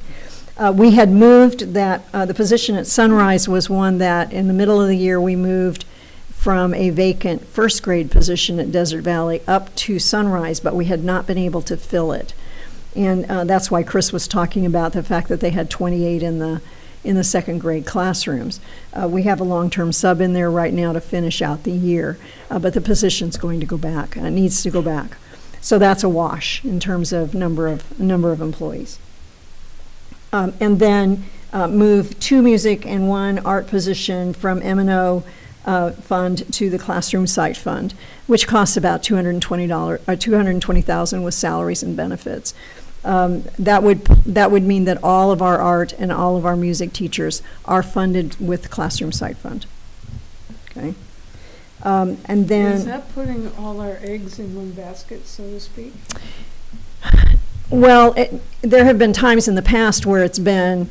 It might have been 2 music teachers and 2 PE teachers and 2 librarians paid out of that fund. For me, this made more sense that if I was moving 3 positions and I had 3, I had only 1 art teacher and 2 music teachers who were not in that, it gets all of those people in the same basket. Okay. And makes more sense to me than having some of each type of teacher. I mean, it doesn't really matter.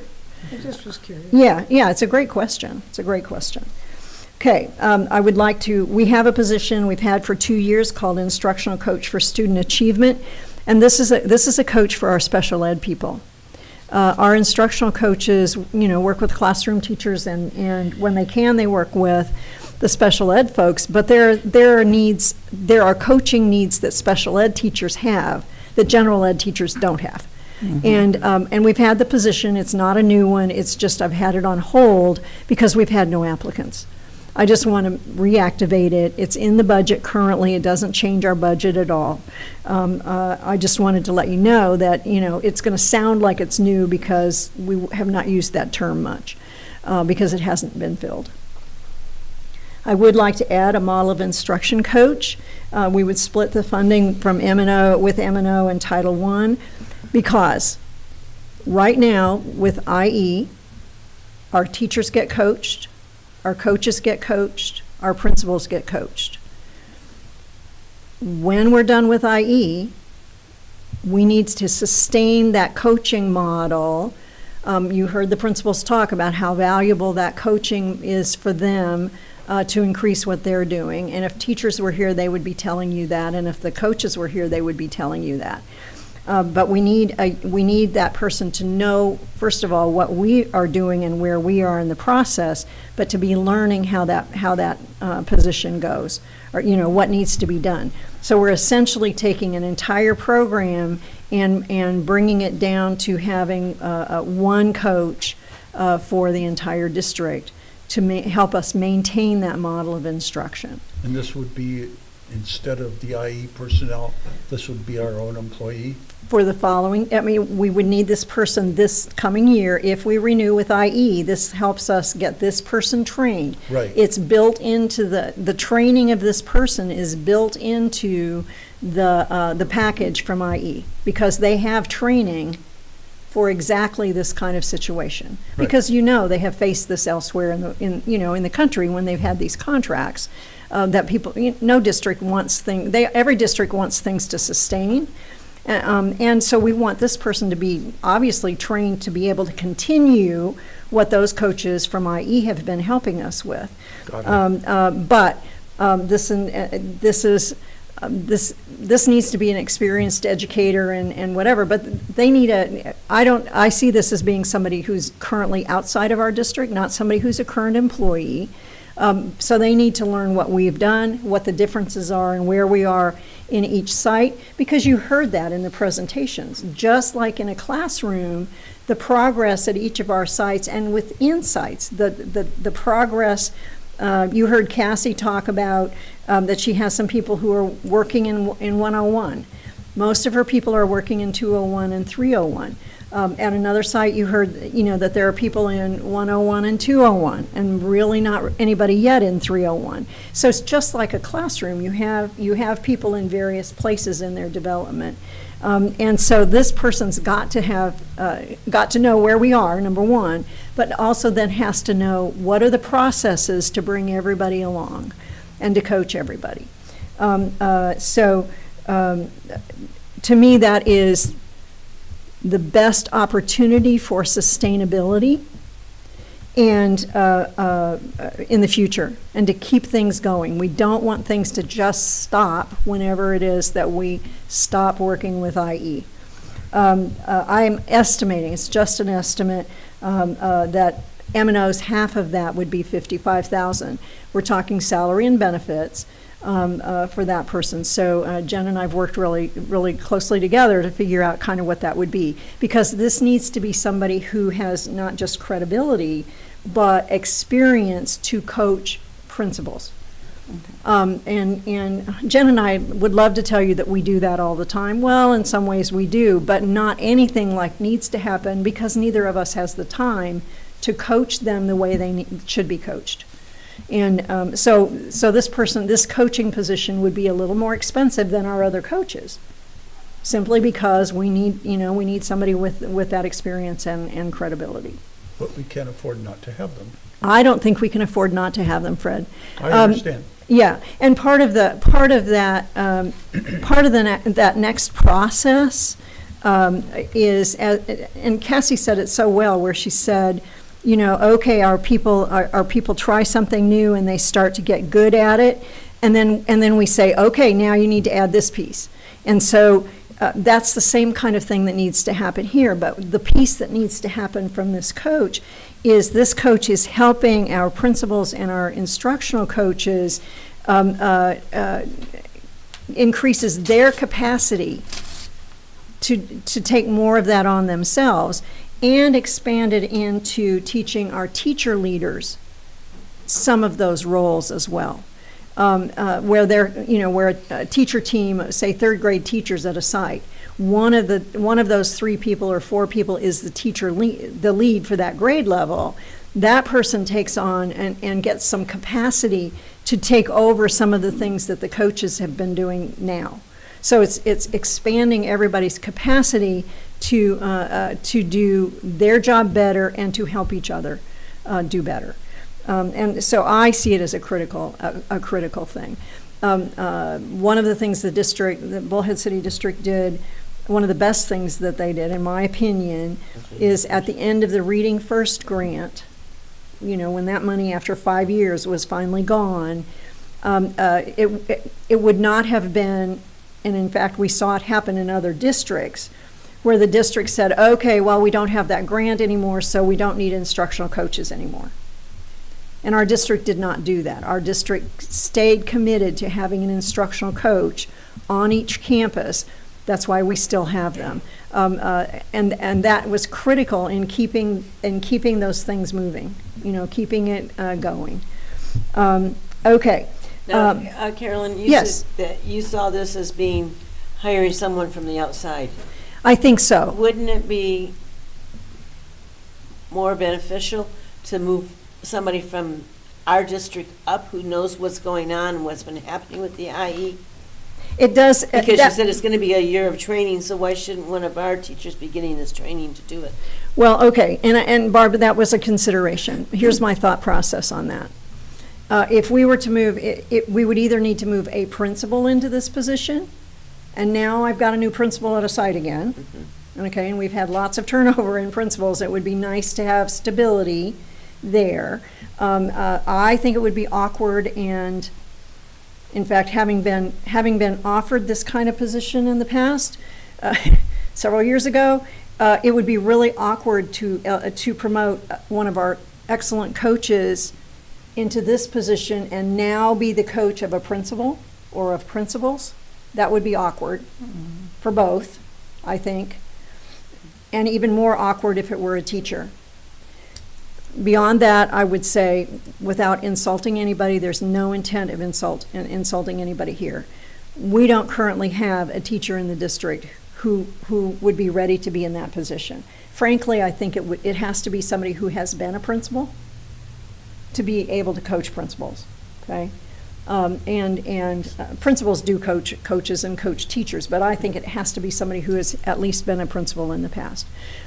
So your question is absolutely legit. It's a conversation that Jen and I have had several times and kind of thought through that whole process, and thought there's some awkwardness there, and not to mention maybe credibility or jealousy. I mean, people's emotions enter into all kinds of things. You're a coach. We don't need that. We don't need that. Okay. F is I would like to have one substitute custodial position, and this is purely part-time and only as needed. I'm not sure we can find anybody to do this, but Mark has talked with me about this, because if we have a custodian call in, especially if we have a lead custodian call in at 6 in the morning and say, I can't come in today, we need somebody who can go do that.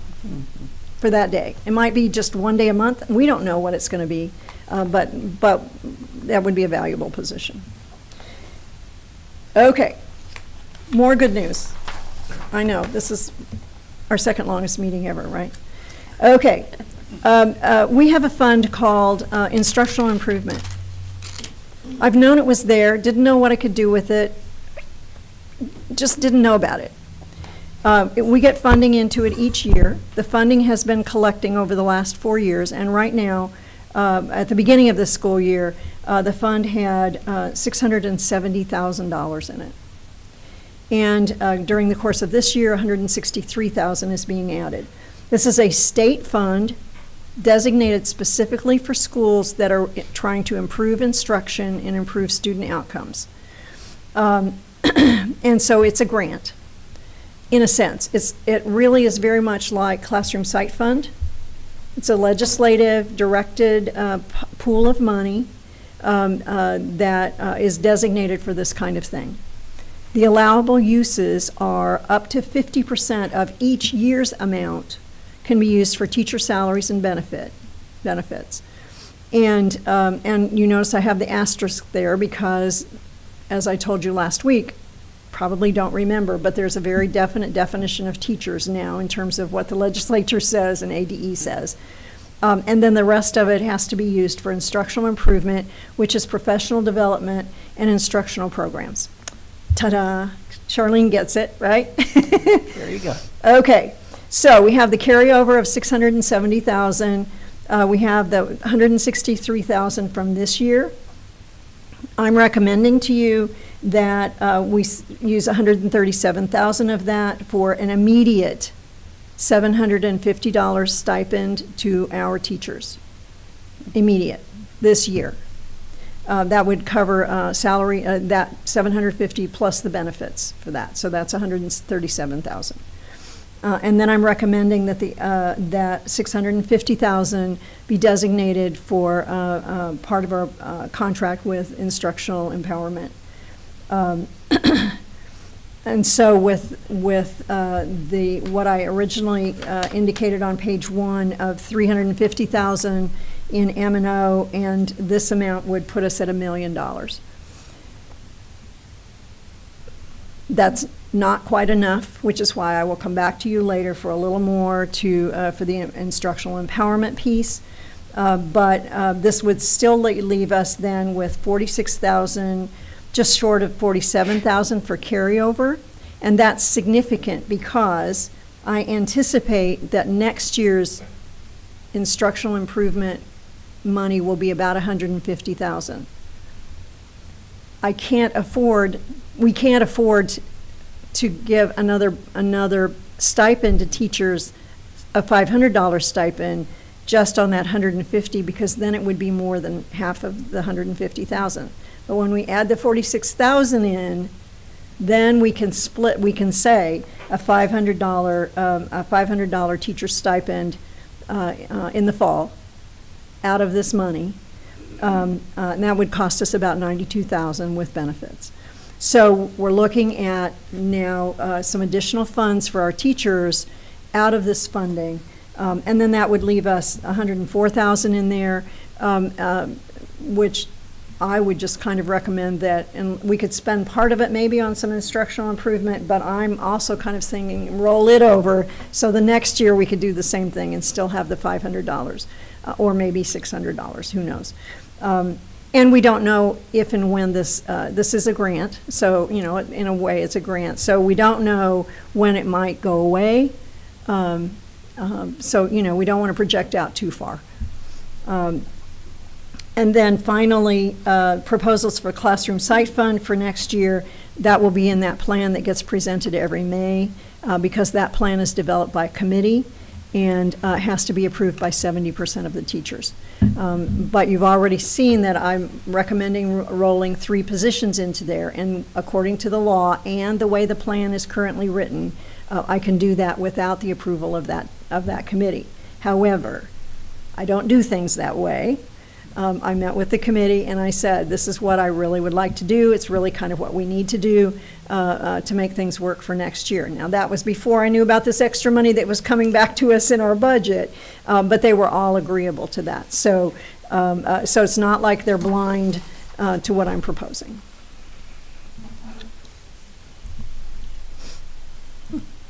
Now, you said that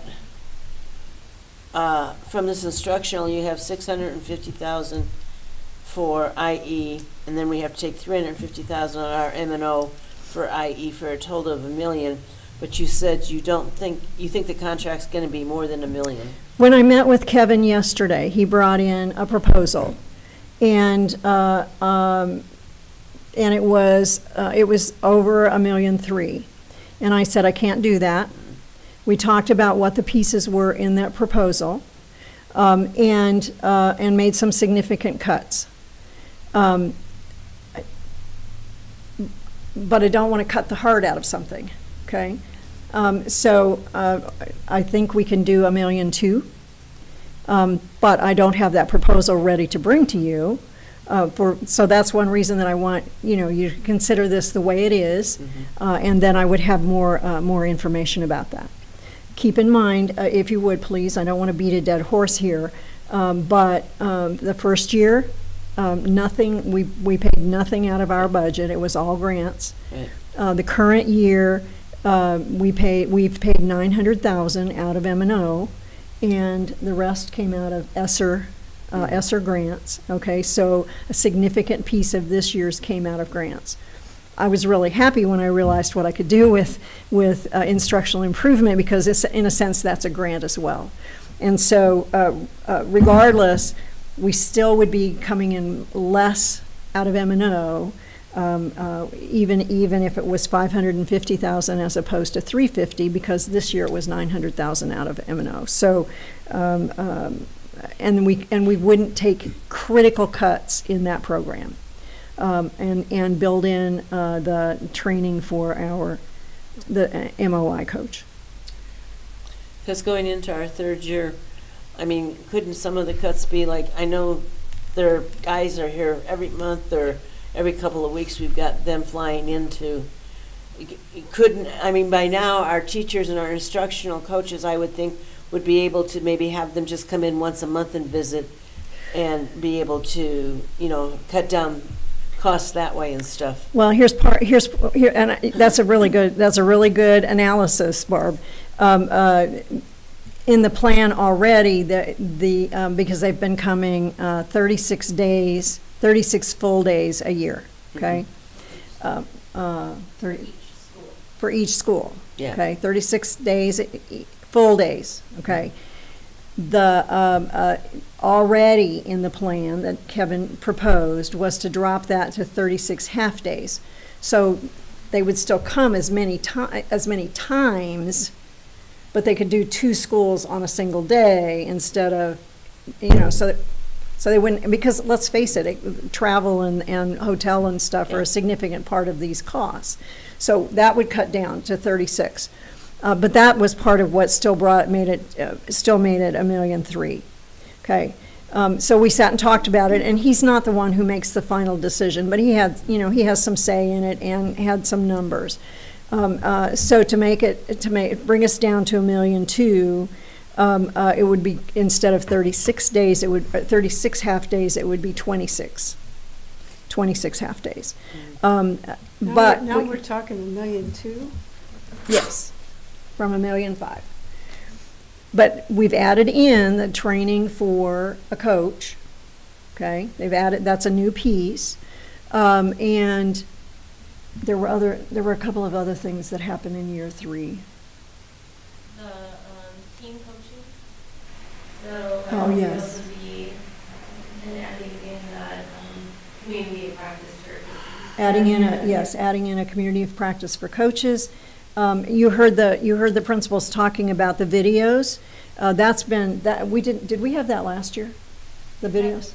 Okay, so there are also virtual trainings. So Barb, even on the times that they don't come in person, we have 10, our coaches and our principals have 10, not together, 10 separate for each one, virtual trainings that they can do. So no travel or anything built into that.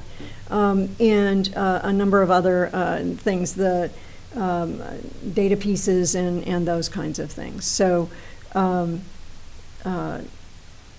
that's, I was not willing to go less than the 26 days, simply because, at some point, I mean, that's cutting a third off already to get to there. So, but he didn't have the hard numbers, because he doesn't get to decide that, but he can certainly make the recommendations. And and he knew I was presenting this plan to you tonight. So this is the current plan. But I didn't want to say, okay, do this, and then come back later and say, oh, by the way, I need another 200,000. That just would be wrong. I don't do things that way. So, you know, and I will talk with him and get an actual contract offer from them. So that's a ballpark. Now, how many total hours do they actually put in? How many total hours do they actually give us each year? Man hours. Have I added them up?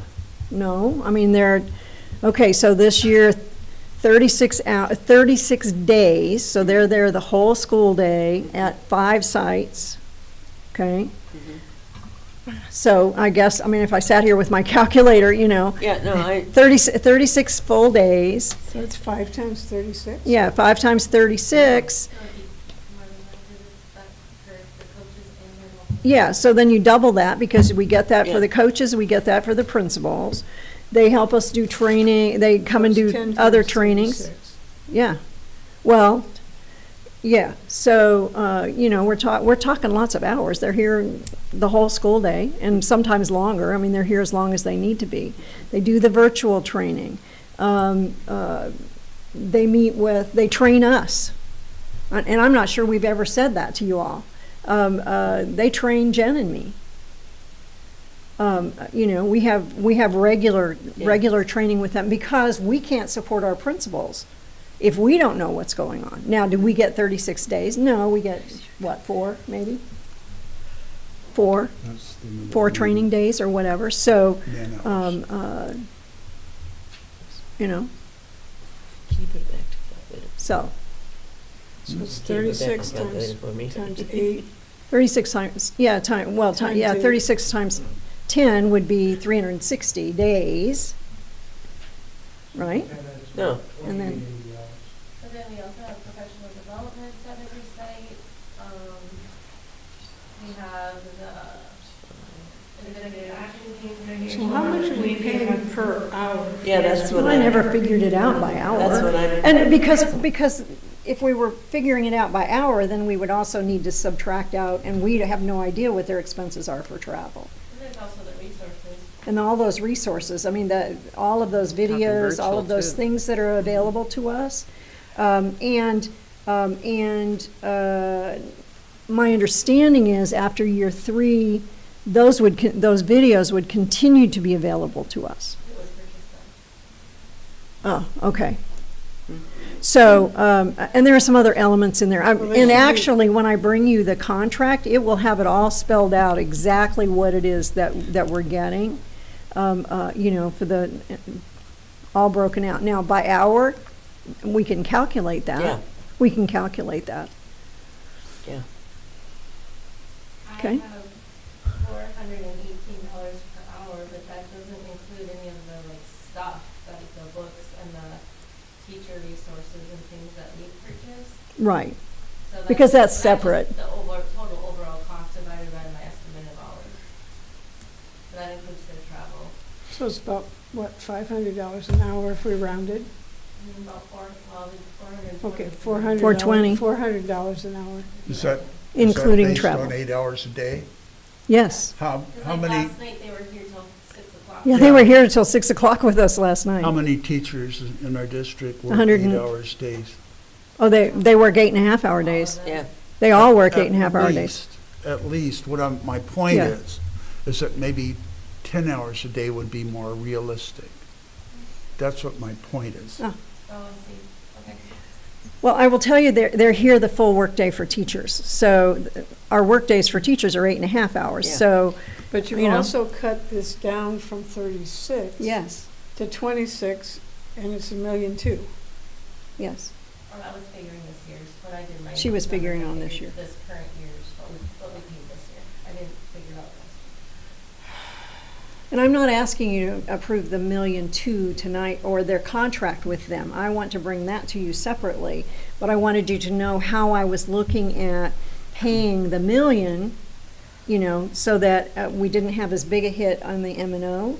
And it's legit. I mean, of all things that would be legit, paying the $650 out of instructional improvement makes perfect sense. Makes me kind of happy that I didn't spend that money earlier, so that we had this piece for year 3. Can I offer a rabbit trail here for a moment? Okay. So this fellow had a problem with his electrical system in his house. And he was talking to different people and trying different things and trying to figure out the cheapest way to get the thing done. And he finally found this fellow who said he could fix the problem. And the guy says, well, how much would you charge me to fix the problem? The guy said, $400. He says, can you guarantee me you can fix the problem for $400? The guy says, yeah. He says, I've done it before. So this fellow was at his wit's end. He agreed to it.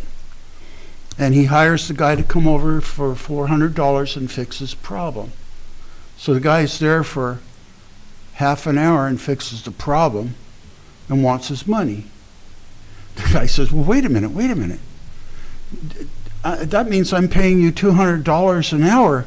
The guy says, no. He says, you're paying me $400 because I knew how to fix your problem. So we're paying IE all this money because they know how to fix our problem. And it, is the hourly rate worth it? Good analogy. Let's look at the end of the 3rd year and see the improvement in our students' grades. Let's see that MP just dwindle down to nothing. Anyway. Lacking because they're on tablets and cell phones and they don't know how to communicate with one another, right? That's a life skill that's going to surpass any of the stuff that we're doing. Added benefit. Yeah, but Kate, what I heard from the principals tonight, can we talk about this? It's not on the agenda. Probably not. Okay.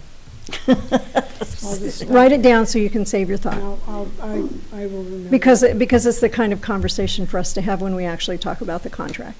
Yeah. Okay, so in other words, if we approve this recommendation, can we approve it and say, but not approving IE money at this time?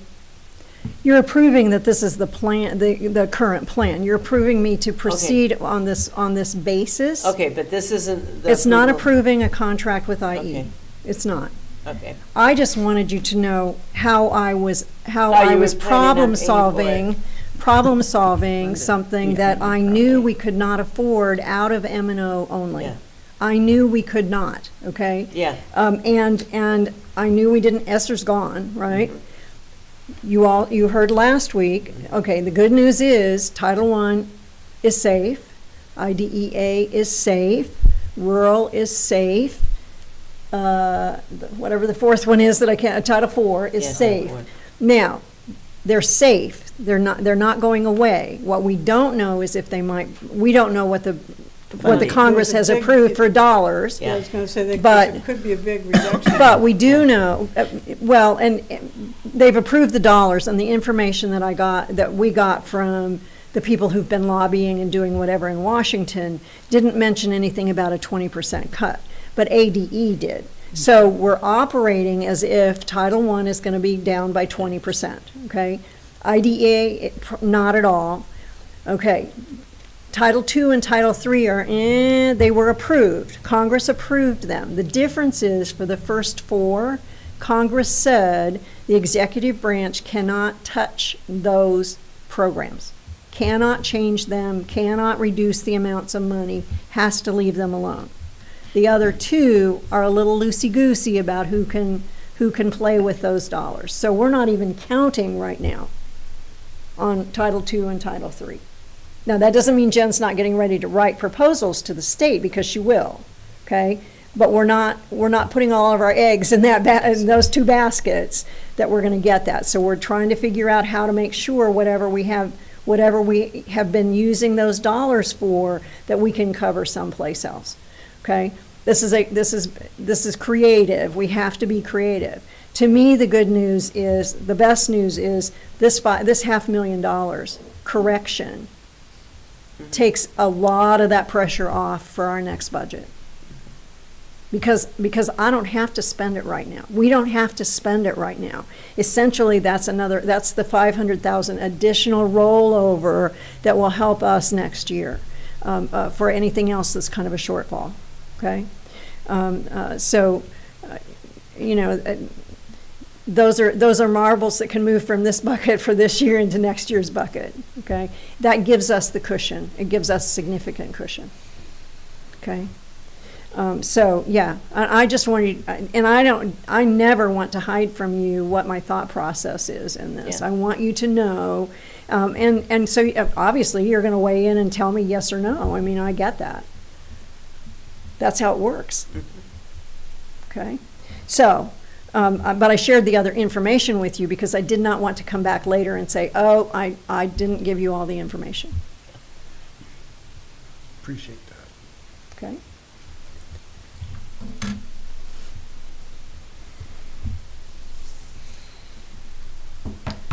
Motion?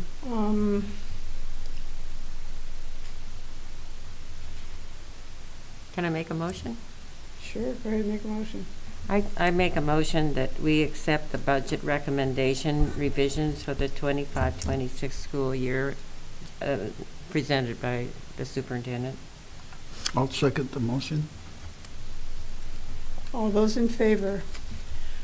I'm going to abstain from this vote. Charlene, aye. Aye, Fred Rushton. I'm abstaining. Barbara Zarzicki, abstaining. Judy Reed, aye. Thank you. Okay, item 6.1, we're working on 10 o'clock here tonight, Yeah, guys. I'm sorry. Getting really, really tired. Future topics. I think we do need a discussion on EI or IE, whatever it is. Okay. Yeah. And I would have it on the April agenda. Okay. Okay? can we also have a discussion on the, the test, the benchmark scores and stuff that we got? Thank you, by the way. When this came through, I really was glad the cohorts and everything to be able, but with my little computer screen and medication, prescription cough medicine today, those numbers were a little bit too small. This will be great to that we could discuss this at the next board meeting too, please. Okay. That may be a workshop item then? Is that what you're saying? Workshop or board, whichever. In April? Okay. Yeah. Madam President, could I say something? Backtrack a second. On behalf of our teachers, thank you for approving the $750 immediate. There's no question in my mind. Immediate thing. I will No tell you. problem there. I will tell you when I shared with the meet and confer committees, I do a combined with the certified and classified. Even the classified people were very excited about the fact that we can do this for our teachers.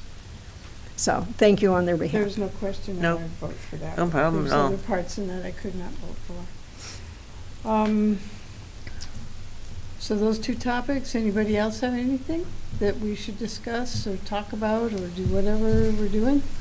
Okay, up and coming board events. Oh my gosh. Oh, I forgot to thank our crossing guard today. Dang. We have testing starting next week? is what you said? Science And then testing is next week. How long will testing be? Mostly through April. Okay. For the whole month? Whole month of April, okay. I just need to know There's a that. different, it's spread out, one test this week, one test this week. Right. Yeah. Okay. Anything else we need to know or should attend? What's the DV first grade PJ party? Well, apparently they have That's some on- party coming up. Desert Valley. Yep. Children of the World concert?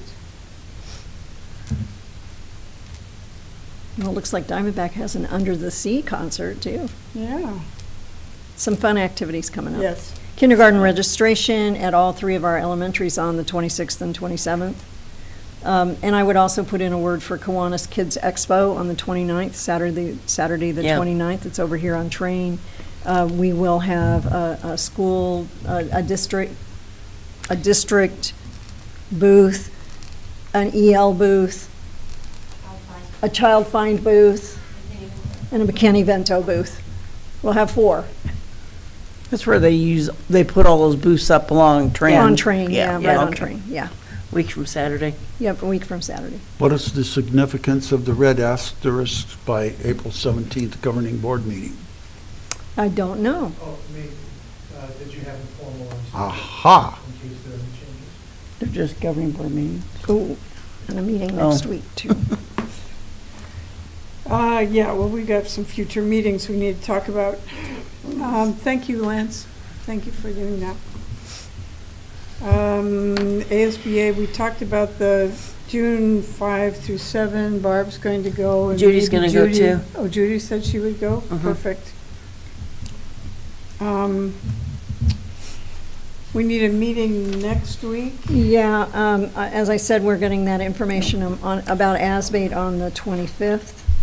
And so whatever your pleasure is on the 26th or 27th, or even the morning of the 28th, it doesn't matter. I just have to let Kairos know if we're canceling by the 28th, since the 30th is on a Sunday.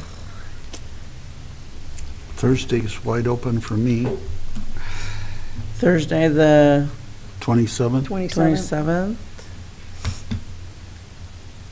What time? Whatever you all want.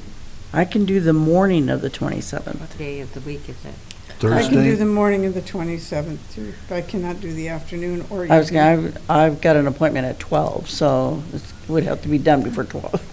And it's just the insurance thing, so, maybe 30 minutes. I mean, Oh. it's not going to be very long. Could That we- would be the only thing, unless we missed something that has to be signed. Could you do a 9 o'clock meeting We then? could do a 9 Because I have a o'clock. 10:30 doctor appointment, but if that's all it is, then Is it, Okay. what date School now? board. the 27th, 27th? Thursday. 27th at 9? Uh-huh. I hope I have nothing on, I didn't bring it. And our regular meeting is April 17th. Workshop at 5:30. Meeting at 6.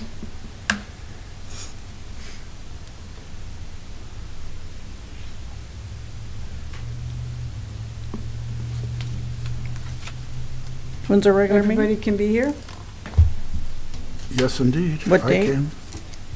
April 17th. 17th. 17th? Let me double check, I think so.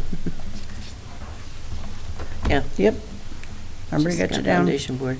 Okay, is everybody set? Ooh. Judy, you set? Ooh. What? It's my grandson's birthday. Celebrate in the morning. Hey. No, I'm just kidding. Whatever you need to do. Item 7.1, adjourning this meeting. I need a motion to adjourn, please. I make a motion, we adjourn the meeting.